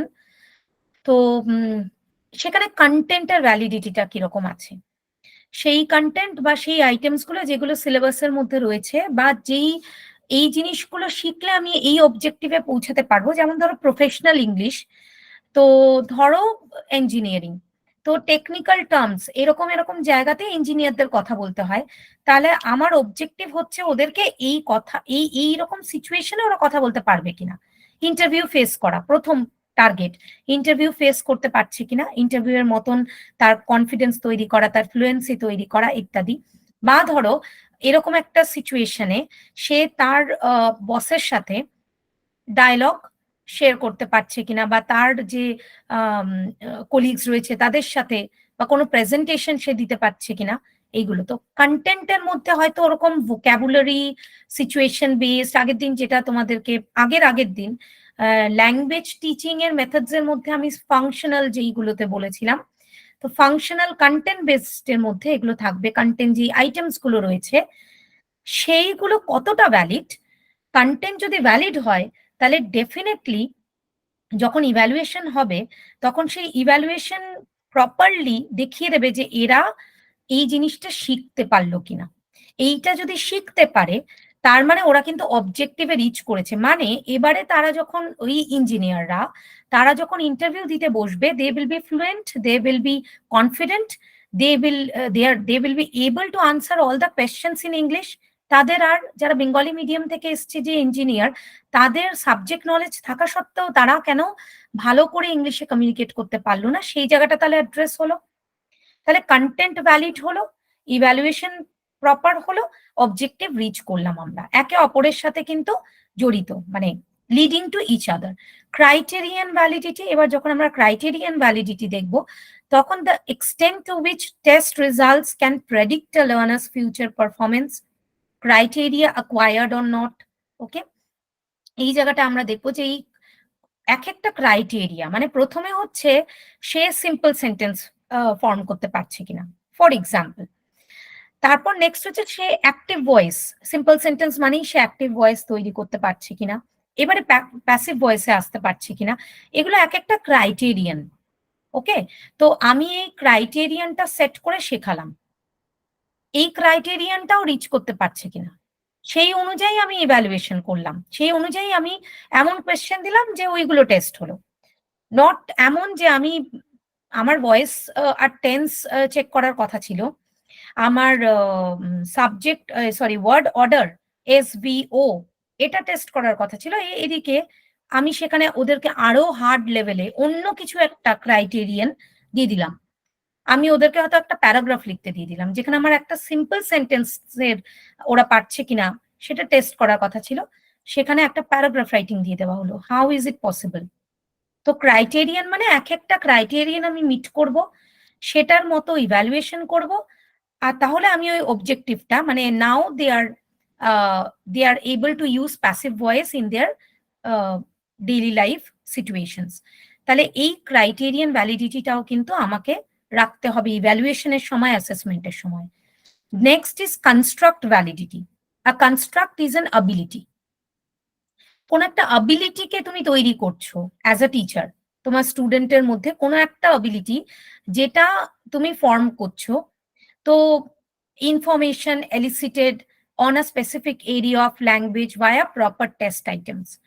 তো কোনো একটা অ্যাবিলিটি, তুমি কি এতটা ইনফরমেশন সে গ্যাদার করতে পেরেছে, বা এইভাবে কি সে বলতে পারছে? তো এই কনস্ট্রাক্ট গুলোকে আমি শেখাবো, তার ইভ্যালুয়েশন নেব, এবং আমি দেখব যে মানে প্রপারলি তাহলে আমার পড়ানোটা, আমার কন্টেন্টটা যেভাবে আমি পড়িয়েছি, যেই সিলেবাসটা ফ্রেম করেছি, আমাকে যেই সিলেবাসের উপরে আমাকে পড়াতে হয়েছে, তাহলে সেটা প্রপারলি ভ্যালিড হলো কিনা, ইভ্যালুয়েশন প্যাটার্নটা ভ্যালিড হলো কিনা, এখন তারা রিয়েল লাইফে গিয়ে এই অ্যাবিলিটি গুলো রিয়েল লাইফে তারা অ্যাপ্লাই করতে পারছে কিনা। কনসিকুয়েন্সিয়াল ভ্যালিডিটি মানে হচ্ছে মানে কোনো একটা জিনিসের কনসিকুয়েন্সে, এটার as a consequence to this তারা এই জিনিসগুলো তাদের ফর্ম হচ্ছে কিনা। মানে যদি আমি সিম্পল সেন্টেন্স তৈরি করতে পারছি, তাহলে নিশ্চয়ই আমি একটা সিম্পল সেন্টেন্স দিয়ে একটা মোরাললেস চাঙ্ক অফ সেন্টেন্সেস তৈরির দিকে এগোতে পারবো। বা এবারে আমি তাহলে ডিসক্রিমিনেট করতে পারবো between simple and complex sentence. Now I can identify and understand which one is which. ওকে, তাহলে সিকোয়েন্সিয়াল ভ্যালিডিটি, এই সরি কনসিকুয়েন্সিয়াল ভ্যালিডিটি, এই সিকোয়েন্সটা বা কনসিকুয়েন্সে আমি দেখতে পাচ্ছি যেটা প্রপারলি আমার পড়ানোটা বা শেখানোটা ভ্যালিড হলো কিনা, স্টুডেন্টদের সেখান থেকে তারা লার্ন করতে পারলো কিনা, ইভ্যালুয়েশন প্যাটার্ন প্রপার থাকলো কিনা, অ্যান্ড অবজেক্টিভ রিচ করতে পারলাম কিনা, ভ্যালিড হলো কিনা পুরো ব্যাপারটা। আমি একটা স্পোকেন ইংলিশের কোর্স করালাম 6 মাসের, তারপরে তারা কিচ্ছু বলতে পারছে না, তাহলে কোনো কিন্তু ভ্যালিডিটি হলো না, আর সেই কোর্সের উপরে আমার রিলায়েবিলিটিও তৈরি হলো না। আচ্ছা, আরেকটা হচ্ছে ফেস ভ্যালিডিটি। মানে ফেস ভ্যালিডিটি হচ্ছে ওই আমি মেন্টালি তৈরি করে গিয়েছিলাম যে আমার মানে এইরকম টাইপের একটা আমার কোয়েশ্চেন পেপার আসবে, কোয়েশ্চেন পেপারটা দেখেই আমি পুরো একদম মানে ঘাবড়ে গেলাম। আর আমার পুরো পরীক্ষাটাই হয়তো তাই জন্য, আমার মতো বহুজনের পরীক্ষাটা হয়তো ওই জন্য ভীষণ আমরা শেকেন হয়ে গেলাম, কনফিউজড হয়ে গেলাম, বিকজ আমি মেন্টালি প্রিপেয়ার করে গেছি বা টিচাররা বলে দিয়েছেন বা ইভ্যালুয়েশন প্যাটার্নটা ইউনিভার্সিটি এরকম দিয়েছিলেন, এবারে দেখছি পুরো অন্য। এরকম করে দিলেও কিন্তু খুব মুশকিল।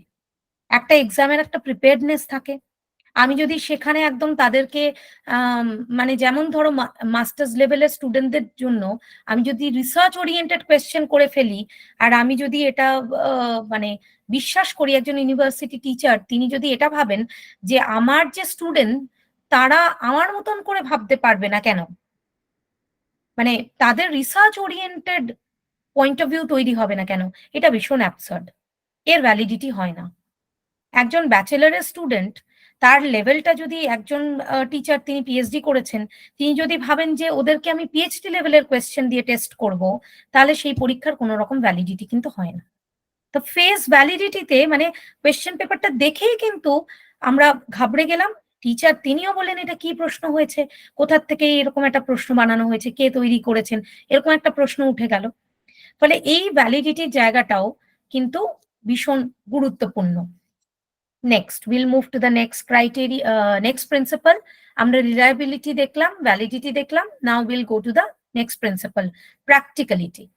কতটা প্র্যাকটিক্যাল হবে। আমরা এর আগেই আমি বলেছি যে একটা টেস্ট যখন আমি মানে অ্যাডমিনিস্টার করছি, যেমন আমি তোমাদেরকে এক্সাম্পল দিয়ে বললাম যে একটা ক্লাসে 100 জন স্টুডেন্ট রয়েছে, সে 100 জন স্টুডেন্টের উপরে যখন আমি কোনো টেস্টকে অ্যাডমিনিস্টার করছি, তো কিরকম আমি যদি মানে আমি যদি এটা ভাবি যে প্রত্যেককে দিয়ে আমি ডিবেট প্রেজেন্টেশন করাবো, 2 ঘন্টার ক্লাস রয়েছে, প্রত্যেকে ডিবেটে এসে এসে এখানে দাঁড়িয়ে দাঁড়িয়ে বলবে, ইজ ইট পসিবল?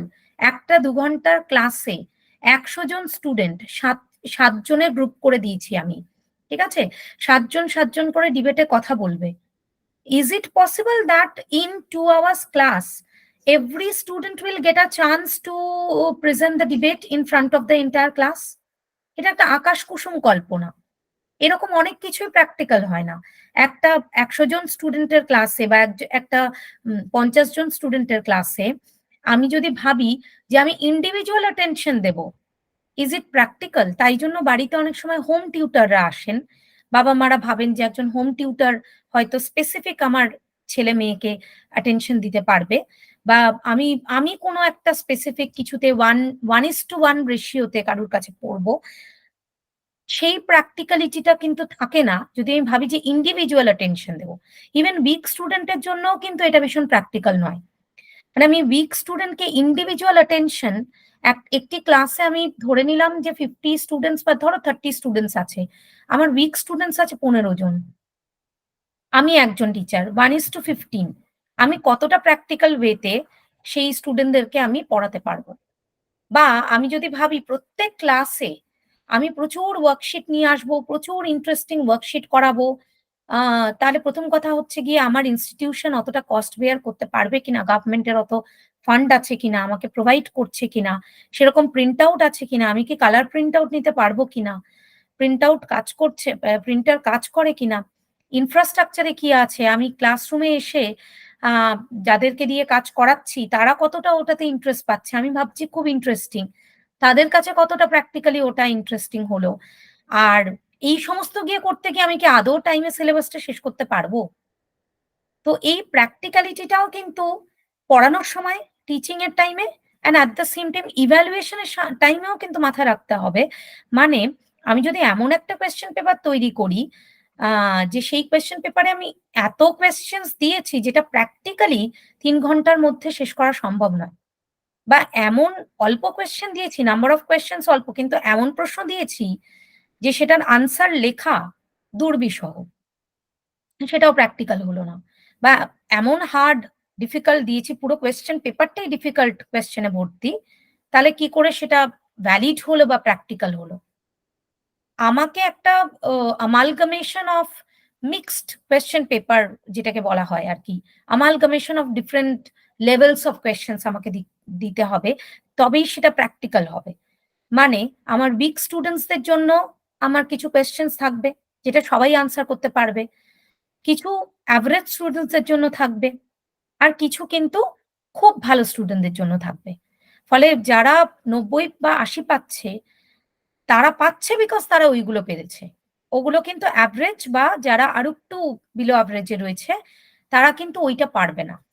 তো এই প্র্যাকটিক্যালিটিটা টেস্ট ডিজাইন করার সময় বা ইভ্যালুয়েশনের টাইমেও কিন্তু মাথায় রাখতে হবে। ধরো আমার কাছে 100টা খাতা আছে, আমি যদি ভাবি যে আমি একদিনে পুরোটা দেখব, তাহলে কোনো মতেই আমি সেখানে জাস্টিস দিতে পারবো না আমার খাতাগুলোকে।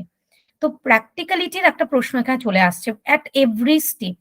ওকে, beginning from teaching to assessment, then test and evaluation, everything. Practicality is a thing. As a teacher, we have to keep in mind these things. Next. তারপর নেক্সট প্রিন্সিপালে যাব আমরা, অথেন্টিসিটি। আমি ধরো যে আমি আমার ল্যাঙ্গুয়েজ ক্লাসরুম ইএলটি পড়ছি আমরা, তো ইংলিশ ল্যাঙ্গুয়েজ শেখানো হচ্ছে। In the classroom I am using something which is not authentic. I am using, ধরো আমার ক্লাসরুমে একটা কমিউনিকেটিভ গোল আমাকে রিচ করতে হবে, মানে আমি ওদেরকে কমিউনিকেশন শেখাচ্ছি, ওরা বলতে পারবে, স্পিকিং ফ্লুয়েন্সি ওদের তৈরি হবে, অ্যাকিউরেসি তৈরি হবে, এটসেট্রা। এদিকে আমি মানে অন্য কিছু একটা জিনিস আমি ইউজ করছি, যেমন ধরো আমার মানে আমি বাংলার মাধ্যমে ইংলিশটা শেখাচ্ছি, so it is not authentic. You have to give the authentic text, okay, English texts, English listening inputs, various other materials. Okay, it should not be like something which is not authentic, or something which is not, which cannot be used in the authentic situations.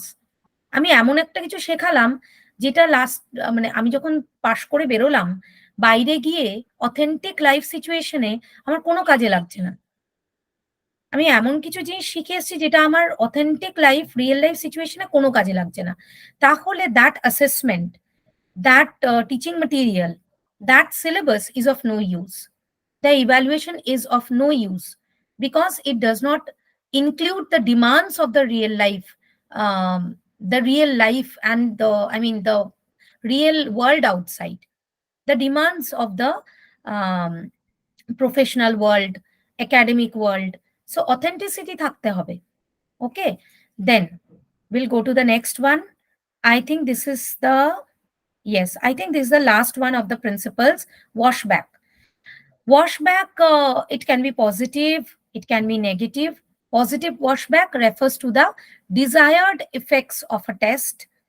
মানে আমি এই ওয়াশব্যাকের মধ্যে দিয়ে আমি দেখতে পাচ্ছি, মানে back ওয়াশব্যাকও বলে, ব্যাকওয়াশ ইফেক্টও বলে। ব্যাকওয়াশ ইফেক্ট মানে আমি দেখছি যে কিভাবে পড়ানো হয়েছিল বা কি পড়েছিলাম, স্টুডেন্টরা কিভাবে সেটাকে নিতে পারলো। আমার পড়ানো যদি এমন একটা লেভেলে চলে যায় যে স্টুডেন্টরা কিছু বুঝতেই পারলো না, ঠিক আছে, বা আমি মিনিমাম পড়ালাম, তাহলে স্টুডেন্টদের কাছে সেটা কমিউনিকেটেডই হলো না, তাহলে সেখানে একটা ফিডব্যাকের জায়গা থাকে যে সেই জায়গাটা আমি কিভাবে পড়াবো, কিভাবে সেটা কমিউনিকেটিভ করে তুলবো, that will reach the students, that will meet the students level. তো যদি কোনো একটা টেস্টের ডিজায়ার্ড ইফেক্ট আমি পাই, তাহলে আমি বুঝবো যে আমার প্রসেসটা কিন্তু একদম এই ব্যাকওয়াশ ইফেক্টটাতে আমি দেখবো যে পুরো তার মানে আমি একদম ঠিক ভাবে এগিয়ে এসেছি, সিলেবাস ঠিক আছে, ম্যাটেরিয়ালস ঠিক আছে, টিচারের পড়ানোর পদ্ধতি ঠিক আছে, কোয়েশ্চেন পেপার ঠিক ছিল, টেস্ট ঠিক ছিল, ইভ্যালুয়েশন ঠিকভাবে হয়েছে, everything has fallen into place.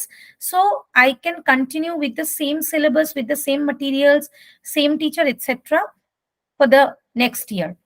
ডিমান্ডসও ঠিক, মানে যা ডিমান্ডস এর উপরে আমি তৈরি করছি objectives, those have been fulfilled. Positive washback. Negative washback refers to the negative consequences of a test. তার যদি কোনো নেগেটিভ কনসিকুয়েন্সেস থাকে সেই জায়গাটাতে কিন্তু আমরা ওই in order to have positive washback, positive একটা কনসিকুয়েন্সে পৌঁছাতে গেলে আমাদের ইনস্ট্রাকশনাল প্ল্যানিংটা কিন্তু প্রপারলি করতে হবে। প্রপার প্ল্যানিং থাকলে, প্রপার টাইমিং থাকলে, proper number of hours distributed থাকলে we will reach, we will fulfill the objectives, আমরা অবজেক্টিভস ফুলফিল করতে পারবো। এটা হচ্ছে পুরো প্রসেসটা হয়ে গিয়ে আমরা ব্যাকওয়াশ এফেক্টে দেখছি যে কোন জায়গায় খামতি ছিল বা খামতি কি ছিল আদৌ, বেশ ভালোভাবেই তো হয়ে গেল, তাহলে পজিটিভ ওয়াশব্যাক। আর যদি কোথাও খামতি থেকে থাকে তাহলে কোন জায়গাটায় আমরা সেটাকে ঠিক করব। This is another principle under evaluation, ইভ্যালুয়েশনের থেকে পাচ্ছি। নেক্সট, খুব কুইকলি আমি এইগুলো বলবো, এই টেস্টগুলো তোমাদের মোটামুটি বলে দিয়েছি অলরেডি, সময়ও খুব অল্প। তো we will stop at 9:30, 9:30-তে শেষ করি। হ্যাঁ, অসুবিধা নেই, অসুবিধা নেই। আচ্ছা, ঠিক আছে, ঠিক আছে, ওকে। সো দেখো টাইপস অফ টেস্টের মধ্যে দেখো, দ্য ফার্স্ট ওয়ান ইজ, আমরা এখানে জাস্ট নামগুলো দেখছি, নেক্সট স্লাইডে চলে যাব। প্রথম যেটা রয়েছে সেটা নিয়ে ডিসকাস করব। হ্যাঁ, অ্যাপটিটিউড টেস্ট। অ্যাপটিটিউড টেস্ট মানে হচ্ছে গিয়ে অ্যাপটিটিউড কথাটার মানে হচ্ছে যে কারুর কারুর একটা ন্যাচারাল অ্যাবিলিটি থাকে, কারুর ম্যাথামেটিক্যাল অ্যাবিলিটি খুব ভালো হয়, খুব ভালোভাবে সে হয়তো ওই জিনিসটা পিক আপ করতে পারে।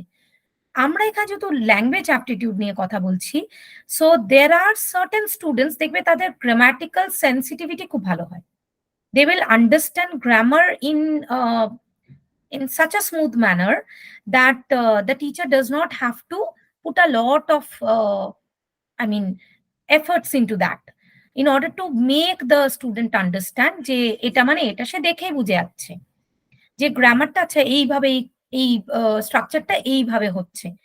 ওকে, কারোর ক্ষেত্রে কিন্তু দেখবে নতুন নতুন ভাষা খুব তাড়াতাড়ি তারা পিক আপ করতে পারে। অ্যাপটিটিউডের ক্ষেত্রে বিভিন্ন নতুন ভাষা তারা কিন্তু ভীষণ ভালো পিক আপ করে নিতে পারছে, বিকজ তার ল্যাঙ্গুয়েজ অ্যাপটিটিউডটা খুব ভালো আছে। অনেকের ক্ষেত্রেই তারা ল্যাঙ্গুয়েজের যেমন ভীষণ ভালো হচ্ছে, কারোর ক্ষেত্রে হয়তো সে নাচ বা গানে ভালো হচ্ছে, বা হয়তো স্পোর্টসে ভালো হচ্ছে, ডিফারেন্ট অ্যাপটিটিউডের উপরে আসছে। সো এটা একটা নেচারের মানে প্রেডিকশন করে যে তুমি অলরেডি এই অ্যাপটিটিউডটা তোমার মধ্যে আছে কিনা, ল্যাঙ্গুয়েজ শেখার ইচ্ছাটাও আছে কিনা। শুধু অ্যাপটিটিউড থাকলে তো হয় না, মানে সেই ট্যালেন্ট বা সেই স্কিলটা থাকলেই হয় না, অ্যাট দ্য সেম টাইম তোমার ইন্টারেস্টও আছে কিনা, both have to be there. তো this is predictive in nature. This sort of tests are, এই যে এখানে খুব ভালো একটা এক্সাম্পল আমি দিয়েছি, অ্যাপটিটিউড টেস্টগুলো হচ্ছে standardise tests which are conducted at the beginning of a course. কোর্সের শুরুতেই এই টেস্টগুলো করা হয়, which প্রেডিক্ট লার্নার্স অ্যাবিলিটিস। লার্নারদের অ্যাবিলিটি মানে তারা মানে তাদের মধ্যে এই ল্যাঙ্গুয়েজ অ্যাপটিটিউডটা আছে কিনা, দুটোই, একটা হচ্ছে ক্ষমতাটা, অ্যাবিলিটিটা, স্কিলটা, and at the same time interest, দুটোই তার মধ্যে আছে কিনা, তাহলে সে কিন্তু আশা করা যায় সে ল্যাঙ্গুয়েজের ফিল্ডে ভালো করবে এবং খুব ইন্টারেস্টের সাথে উইথ প্যাশন সে কিন্তু, যেহেতু কেউ যদি ভালো করে তাহলে ডেফিনেটলি তার সেই জায়গাটাতে আরো ইন্টারেস্ট তৈরি হবে, ইন্টারেস্টটা গ্রো করবে যে আমি ভালো পারছি। হ্যাঁ, কেউ ভালো পারে বাট তার কোনো ইন্টারেস্ট নেই, তাহলে both have to be there. So এখানে একটা টেস্টের কথা রয়েছে MLAT, দিস টেস্ট 1955, MLAT, the full name is here, I think Mother Language Aptitude Test. Okay, so এরকম কিছু টেস্ট আছে, কিছু স্ট্যান্ডার্ডাইজ টেস্ট আছে, যে টেস্টগুলোর মধ্যে দিয়ে, মানে এই টেস্টগুলোর মধ্যে দিয়ে টিচাররা কিন্তু, হ্যাঁ, this is, oh, MLAT format is not, modern language aptitude test, sorry, not mother language. Modern language aptitude test, it has been designed by Carroll and Sapin in the year 1955. This MLAT test determines your aptitude in language, তুমি ল্যাঙ্গুয়েজে ভালো কিনা, modern ল্যাঙ্গুয়েজের জন্য তোমার সেই aptitude আছে কিনা, তুমি ল্যাঙ্গুয়েজ ফিল্ডে কতটা এক্সেল করতে পারবে। Then this another one is there, Pimsleo's language aptitude battery. There are certain questions, এই ব্যাটারিটার মধ্যে কিছু কোয়েশ্চেন্স আছে যেগুলো আনসার করার মধ্যে দিয়ে ওরা ডায়াগনোস করে, সরি, ওরা টেস্ট করে নেবে যে তোমার অ্যাপটিটিউড কিরকম, কতটা পারবে। Then there is also this Canal FT test, language aptitude test, which is very recent, the most recent one, which has been designed by Sternberg and Ehrman and et al. So they have designed, and these are widely used to ascertain language aptitude. ঠিক আছে, এই টেস্টের মাধ্যমে আমরা দেখি, এগুলো কিছু standardise test. তো বোঝা গেল aptitude test. Will go to the next one. এটা একটা জেনারেল ইন্টেলিজেন্স দেখছে, ঠিক আছে, যে ওই জেনারেল ইন্টেলিজেন্সটা থাকলে বা ইন্টারেস্টটা থাকলে অ্যাপটিটিউডে সে কতটা কি জায়গায় রয়েছে। দেন অ্যাচিভমেন্ট টেস্ট, এই অ্যাচিভমেন্টের টেস্টের সাথে আমরা ভীষণ ভীষণ পরিচিত, কারণ যেই এক্সামগুলো আমাদের মোরালেস হয় সেটা আমাদের ওই অ্যাচিভমেন্ট টেস্টগুলোই হয়। হ্যাঁ, মানে সারা বছর বা সেমিস্টার পড়ানো হলো, তারপরে একটা টেস্টে দেখা হলো যে তুমি কতটা অ্যাচিভ করতে পারলে, কতটা তুমি স্কোর করতে পারলে, বা ধরো কতটা তুমি অ্যাবিলিটি গুলো অ্যাকোয়ার করতে পারলে, বা কতটা তুমি স্কিল গুলোকে ইয়ে করতে পারলে, রপ্ত করতে পারলে। তো অ্যাচিভমেন্ট গুলো এটা, এর একটা স্পেসিফিক সিলেবাস রয়েছে, টেক্সট বুক ওরিয়েন্টেড এটা। সিলেবাসটা টেক্সট বুকের মধ্যে দিয়ে কভার করছে টিচার, প্র্যাকটিস করাচ্ছেন তিনি, এস্টিমেট করছেন লার্নাররা কতটা শিখেছে সেটা ইভ্যালুয়েশনের টেস্টের মধ্যে দিয়ে, অ্যান্ড কোর্স অবজেক্টিভও থাকবে। একদম আমরা যে এক্সামগুলো দিই সেই এক্সামগুলো কিন্তু achievement test. Okay, now will go to the next one. বছরের বিভিন্ন সময় অ্যাচিভমেন্ট টেস্ট হয় তোমরা জানো, যেমন আমি বললাম ইউনিট টেস্ট 1, তারপরে ধরো হাফ ইয়ারলি অনেক সময়, অ্যানুয়াল, এন্ড সেমিস্টার, ইন্টারনাল, এগুলো অ্যাচিভমেন্ট টেস্ট। প্রফিসিয়েন্সি টেস্ট, আচ্ছা, প্রফিসিয়েন্সি টেস্টটাও কিন্তু আমরা কোন সময় হয় দেখো, প্রফিসিয়েন্সি টেস্টটা একটু অন্য রকমের। যখন ধরো তুমি বিদেশে যাচ্ছ, তো বিদেশে there are certain exams like IELTS and GRE, this sort of exams for different European countries and different American parts, যেখানে এই এক্সামগুলোর মধ্যে দিয়ে your proficiency is being calculated, যে তুমি ওখানে গিয়ে নেটিভ স্পিকারদের সাথে whether you are able to listen to them properly, understand, comprehend the language items spoken by them, তোমার সার্ভাইভালটার জায়গাটায় একটা আসছে যে তুমি সার্ভাইভ করতে পারবে। তো suppose you are going for masters level course, or you are going for your PhD work, তোমার রিসার্চ ওয়ার্কের জন্য যাচ্ছ বা জব করতে যাচ্ছ, তো তোমার একটা প্রফিসিয়েন্সি, জবের ক্ষেত্রে খুব একটা নয় কিন্তু হায়ার স্টাডিজ এর জন্য ডেফিনেটলি একটা প্রফিসিয়েন্সি দেখা হয়, যে তুমি এই প্রফিসিয়েন্সি লেভেলটা ইয়ে করতে পারছো কিনা। ইভেন ভিসার ক্ষেত্রেও আই থিঙ্ক প্রফিসিয়েন্সি টেস্টে দেখা হয় যে whether you are proficient and you can I mean you can survive there, তুমি সার্ভাইভ করতে পারছো কিনা।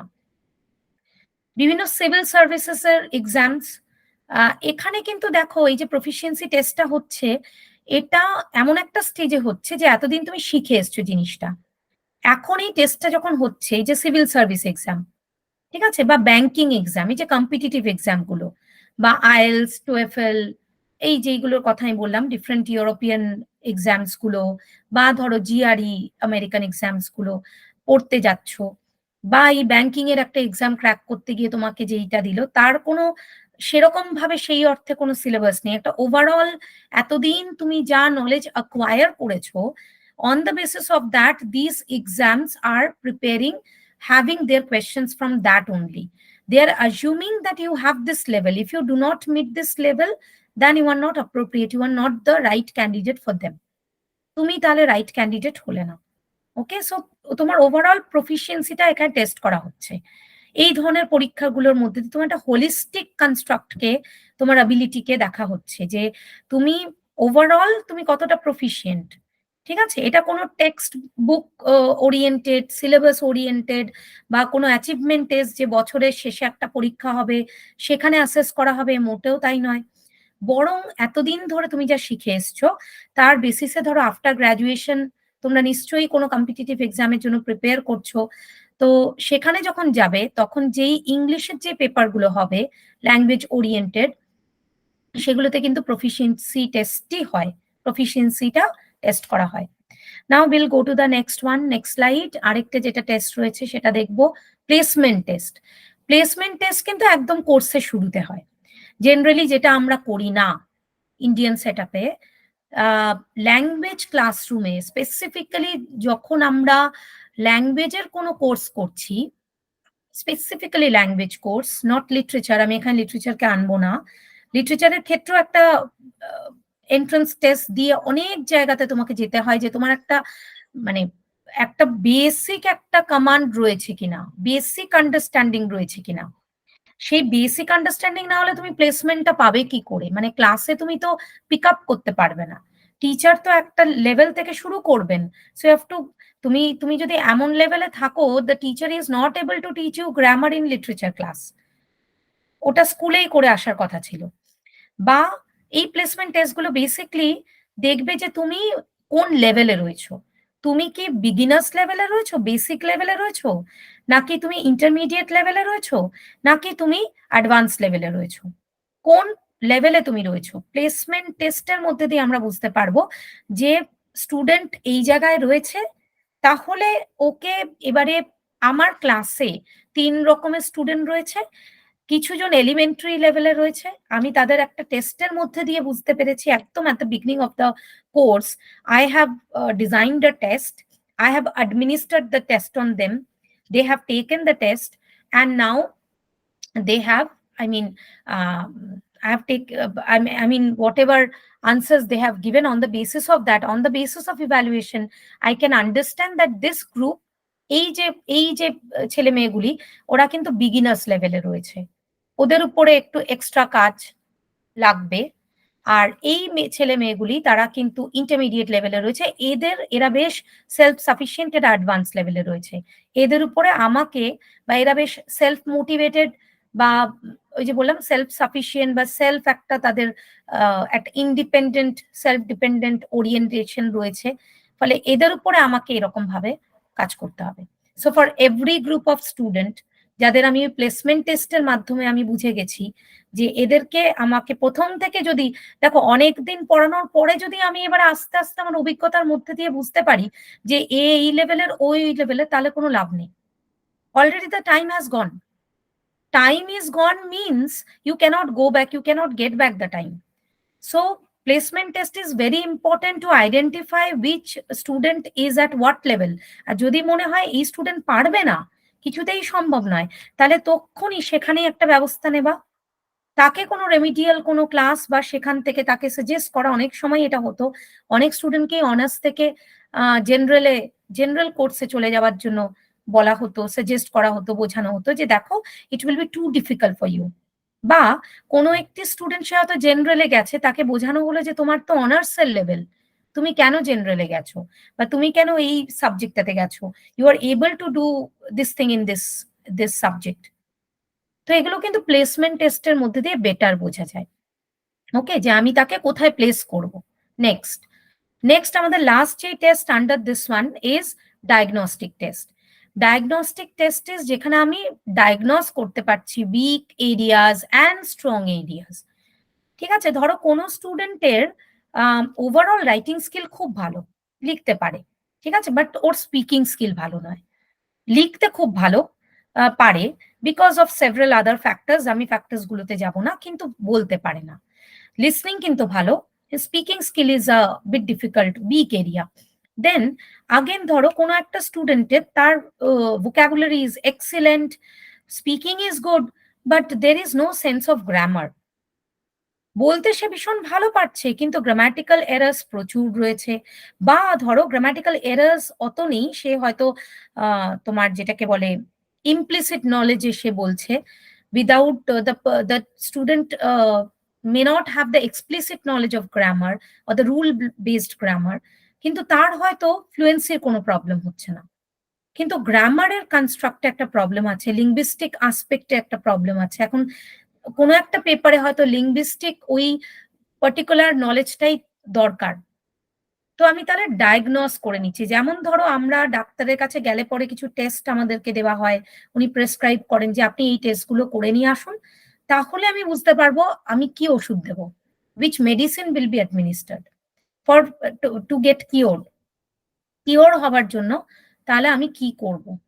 Similarly, in a language classroom also, the teacher will administer certain diagnostic tests which will diagnose weak areas and strong areas of a group of learners, যে এদের এই জায়গাটা week, এদের এই জায়গাটা ভালো, তাহলে এদের এই জায়গাটাতে বেশি প্র্যাকটিস করতে দিতে হবে। আমি যদি সেম এক্সারসাইজ সবার জন্য দিই, কি করে পসিবল?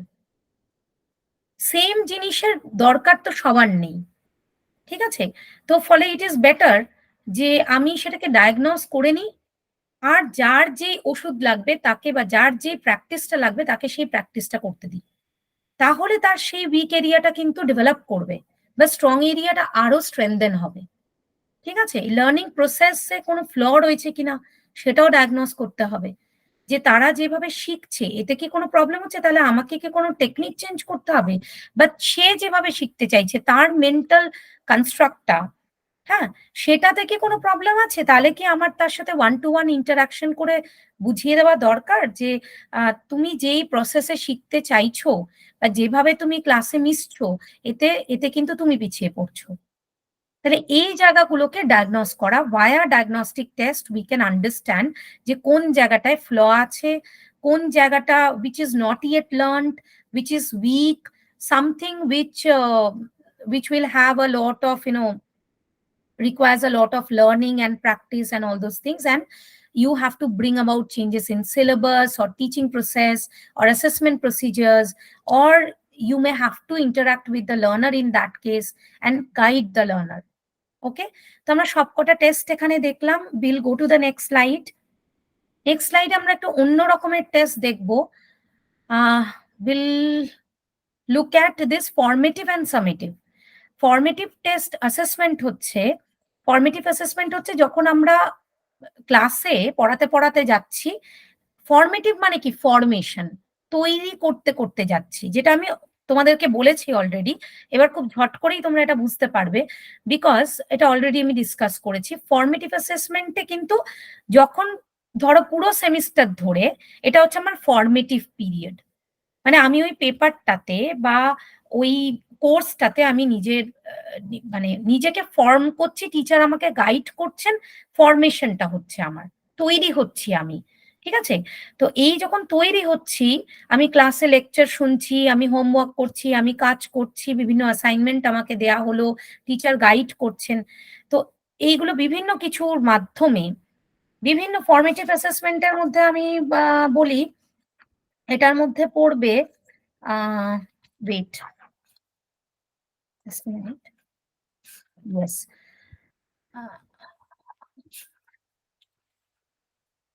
যেমন ধরো ক্লাস টেস্ট গুলো পড়তে পারে, হ্যাঁ, ফর্মেটিভ অ্যাসেসমেন্টের মধ্যে পড়বে ক্লাস টেস্ট, হোম অ্যাসাইনমেন্ট, যেগুলো আমি বলছিলাম বারবার, প্রজেক্টস রয়েছে, প্রজেক্ট করতে দিল কোনো কিছু, টিচার করতে দিলেন, সেখান থেকে আমরা ধরো কোনো লোকাল সার্ভে করলাম, সেখান থেকে we gain knowledge about that formative অ্যাসেসমেন্টে। এখানে রয়েছে দেখো, then portfolios over a period of time, যেটা আমি বলছিলাম, পোর্টফোলিওতে একটা collection of series of samples of language produce by the learner, which will be helping the learner in looking at the progression. Okay, these things. তারপরে ধরো learner ডায়েরিতে record করে রাখা হচ্ছে। তো over a period of time আমি কি কি প্রবলেম, ডায়েরিতে আমি কি লিখছি, আমার প্রোগ্রেস, আমার অ্যাচিভমেন্ট, আমার প্রবলেমস, আমার ফেইলিয়ার। ওকে, তো at the same time class test হচ্ছে, ধরো ইন্টারাকশন হচ্ছে, এই যে ডিবেট, ক্লাসে তোমরা ডিবেট করো, বা ক্লাসে ধরো তোমার এক্সটেম্পো হলো, কোনো কিছু এরকম কাজ হলো, বা ওয়ার্কশিট দেওয়া হলো, কোনো একটা অ্যাক্টিভিটি করা হলো, এইগুলো হচ্ছে ফর্মেটিভ অ্যাসেসমেন্ট। ক্লাসে কন্টিনিউয়াস যে অ্যাসেসমেন্টটা চলছে, পুরো সেমিস্টার ধরে পড়ানো হচ্ছে, তার সাথে অ্যাসেসমেন্ট হচ্ছে, টিচার ফিডব্যাক দিচ্ছেন, তুমি কিন্তু মোটেও ক্লাস করছো না, বা তোমাকে আরো একটু বেশি এই জায়গাটা ফোকাস করতে হবে, এই ব্যাপারটা হচ্ছে ফর্মেটিভ অ্যাসেসমেন্ট, যেটা মেন পরীক্ষার আগে অবধি চলে। পুরো সেমিস্টার ধরে ফর্মেটিভ অ্যাসেসমেন্ট ছোট ছোট বিভিন্ন প্রকারে হতে পারে, সেটা ইনডাইরেক্ট হতে পারে, ডাইরেক্ট হতে পারে, ফর্মাল হতে পারে, ইনফর্মাল হতে পারে, বাট এটা আমাকে গ্রো করতে হেল্প করছে, আমাকে আমার ফরমেশনে হেল্প করছে। ওকে, দেন যেমন teachers questions, learner responses, confirmation of right responses, teacher ক্লাসে বিভিন্ন কোয়েশ্চেন করলেন, লার্নার তার রেসপন্স দিল, তারপরে সেটা টিচার কনফার্ম করলো হ্যাঁ তুমি ঠিক বলেছো, বা কারেকশন করে দিল, কোনো মিসকনসেপশন থাকলে ক্লারিফিকেশন করে দেওয়া হলো, ইভেন এগুলোও কিন্তু অ্যাসেসমেন্ট। এই যে একে অপরের সাথে আমরা কোয়েশ্চেন আনসারের মধ্যে দিয়ে বুঝলাম, ঠিক আছে, এটা কিন্তু ফরমেশন হলো, আমি ফর্ম মানে তৈরি হলাম, বা আমি টিচারকে কোয়েশ্চেন করলাম, আপনি যে এই জায়গাটা বললেন আমি বুঝলাম না। So this things, feedback from teachers, peers, self assessment, নিজেও তুমি অ্যাসেস করলে যে আমি কতটা কোন জায়গায় দাঁড়িয়ে রয়েছি, কতটা ভালো পারছি। ক্লাসরুম অবজারভেশনস, টিচার বুঝতে পারলেন, বা তোমার পিয়ার গ্রুপ তোমাকে বললেন যে আগে তুই ভালো করছিলিস, বন্ধুরা তোমার ওয়েল উইশার যারা, তারাও তোমাকে ফিডব্যাক দিচ্ছে। তো এই পুরো ব্যাপারটাই কিন্তু ফর্মেটিভ অ্যাসেসমেন্টের মধ্যে চলে আসে। This is spread over time, এই যে অনেক দিন ধরে এই অ্যাসেসমেন্টটা চলে, and this is process oriented, মানে কিভাবে কি প্রসেসে তোমার ফরমেশনটা হচ্ছে, কোন পদ্ধতির মধ্যে দিয়ে কি কি জিনিস তোমাকে আস্তে আস্তে তৈরি করছে। Next will go to the summative assessment. Summative assessment হচ্ছে, will go to the next slide. Summative assessment দেখো, semester end or year end exams, বা ইউনিট টেস্ট, বা উইকলি এক্সাম, বা monthly test, these are summative assessment. মানে একটা সামারির মতন, একটা holistic, একটা কোয়েশ্চেন পেপার বেসড, কিংবা আগের থেকে একটা নোটিশ দিয়ে টিচার বলে দিচ্ছেন অমুক দিন একটা অ্যাসেসমেন্ট হবে। This is summative assessment. যেই দিনকে তোমরা তৈরি হয়ে আসছো, একটা টাইম বাউন্ড কোয়েশ্চেন পেপারে তোমরা আনসার করছো, খাতা জমা হচ্ছে, খাতা চেক হচ্ছে, এইটাকে বলে, যেটা ফর্মাল আমরা এক্সাম বুঝি। Summative is formal in nature, and this is product oriented. আগেরটা কিন্তু প্রসেস ওরিয়েন্টেড, কি পদ্ধতির মাধ্যমে ফরমেশন হচ্ছে। সামেটিভটা কিন্তু প্রোডাক্ট ওরিয়েন্টেড, মানে তুমি কি লিখলে, তুমি যেমন লিখলে, যেমন তুমি পারফর্ম করলে, on the basis of the product that you have performed or produced, on the basis of that test score will be given. Score দেয়া হবে, সেই স্কোরটা কিন্তু ফাইনাল অ্যান্ড স্ট্যাটিক। তোমার ওই স্কোরটা যদি তোমার এন্ড সেমিস্টারের স্কোর হয়ে থাকে, তাহলে যদি 50% পাও ওটা ফাইনাল, ওটা রয়ে গেল। যদি তুমি 70% পাও তাহলে ওটাই তোমার রয়ে গেল, আরো ভালো করলে রয়ে গেল। And this is available for all stakeholder, যেটা আমি বলেছিলাম, পেরেন্টসদের জন্য, যেখানে তুমি চাকরি করতে যাবে, ইন্টারভিউ এর জন্য, সবাই তোমাদের রেজাল্টটা কিন্তু দেখছে। কিসের রেজাল্ট দেখছে? ফর্মেটিভের রেজাল্ট দেখছে না, কিন্তু ফর্মেটিভ তোমাকে আস্তে আস্তে তৈরি করেছে সামেটিভের জন্য। Okay, so next will move to the next slide. Types of test. আচ্ছা, এইটাতে আমি খুব ছোট করে বলছি, since the time is already over. Norm reference test and criterion reference test, দু রকমের টেস্ট হয়। যেখানে নেক্সট স্লাইডে যাই, নর্ম রেফারেন্স হচ্ছে গিয়ে নিয়ম, ঠিক আছে, মানে এখানে ধরো সারা ক্লাসের মধ্যে কিরকম করলো স্টুডেন্টরা, নর্ম মানে নিয়ম মেনে, তুমি যদি নিয়ম মেনে সবকিছু করে থাকো তাহলে হয়তো তুমি ফার্স্ট হলে, তাই তুমি বুঝতে পারলে যে এই স্টুডেন্টই ফার্স্ট হলো, তাহলে এই নর্ম রেফারেন্স টেস্টে বোঝা গেল যে ও তাহলে ওই নর্ম গুলোকে মিট করেছে, তাহলে this student has secure the first position. Okay, standardise testing এর মাধ্যমে আমরা এগুলো পাচ্ছি, ঠিক আছে, যেটা মেজার করছে learners ability according to a standard obtained at the middle score.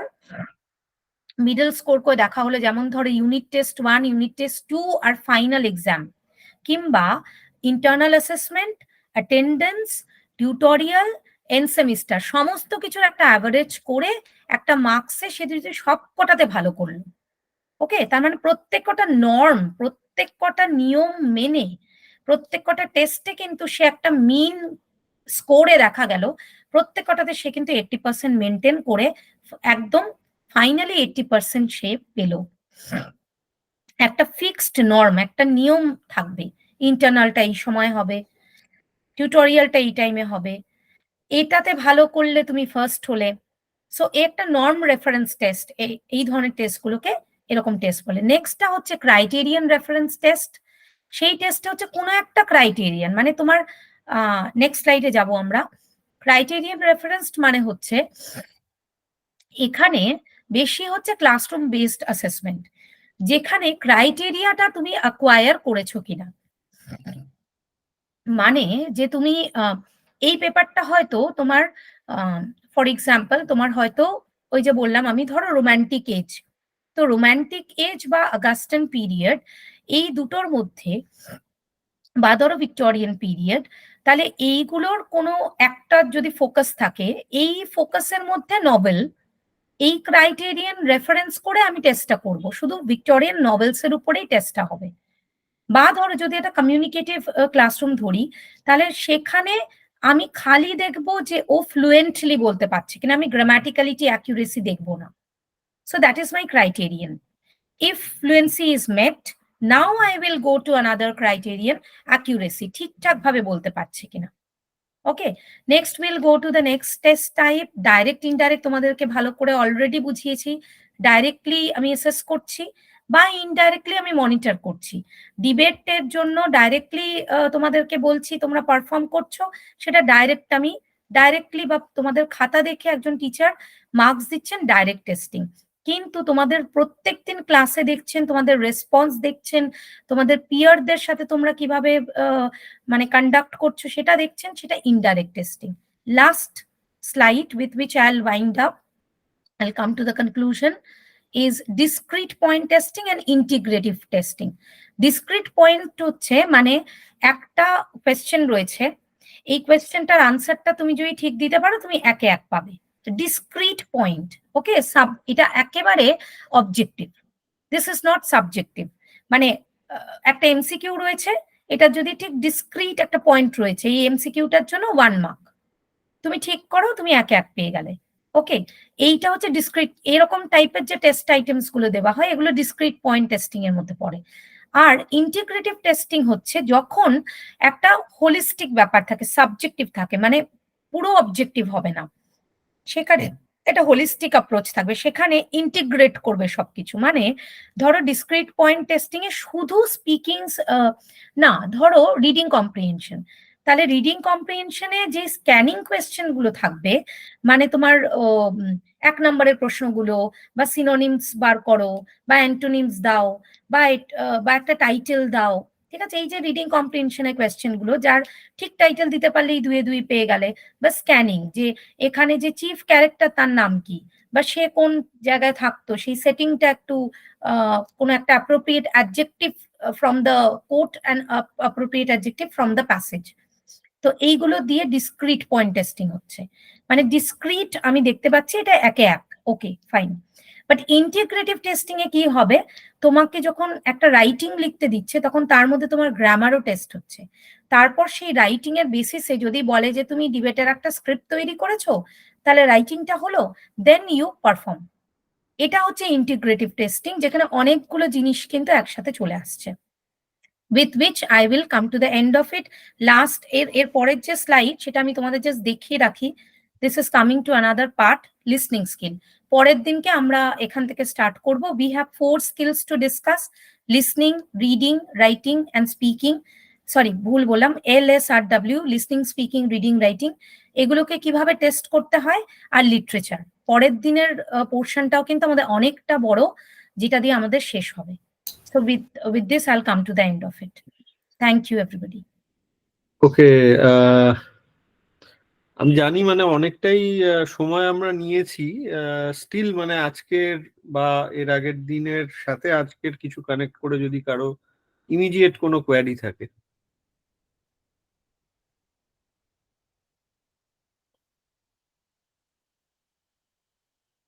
Okay, I guess আজকে তাহলে আমরা শেষ করেই দিই, because it's quite late.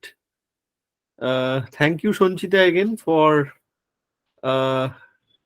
giving us your time. We will meet again on 9th for the last part of the lecture. Okay. Thank you so much. Thank you everybody for your patience. Last অব্দি যারা রইলে, আর বাকিদেরকেও I am requesting যে বাকিদেরকেও বলো শুনে।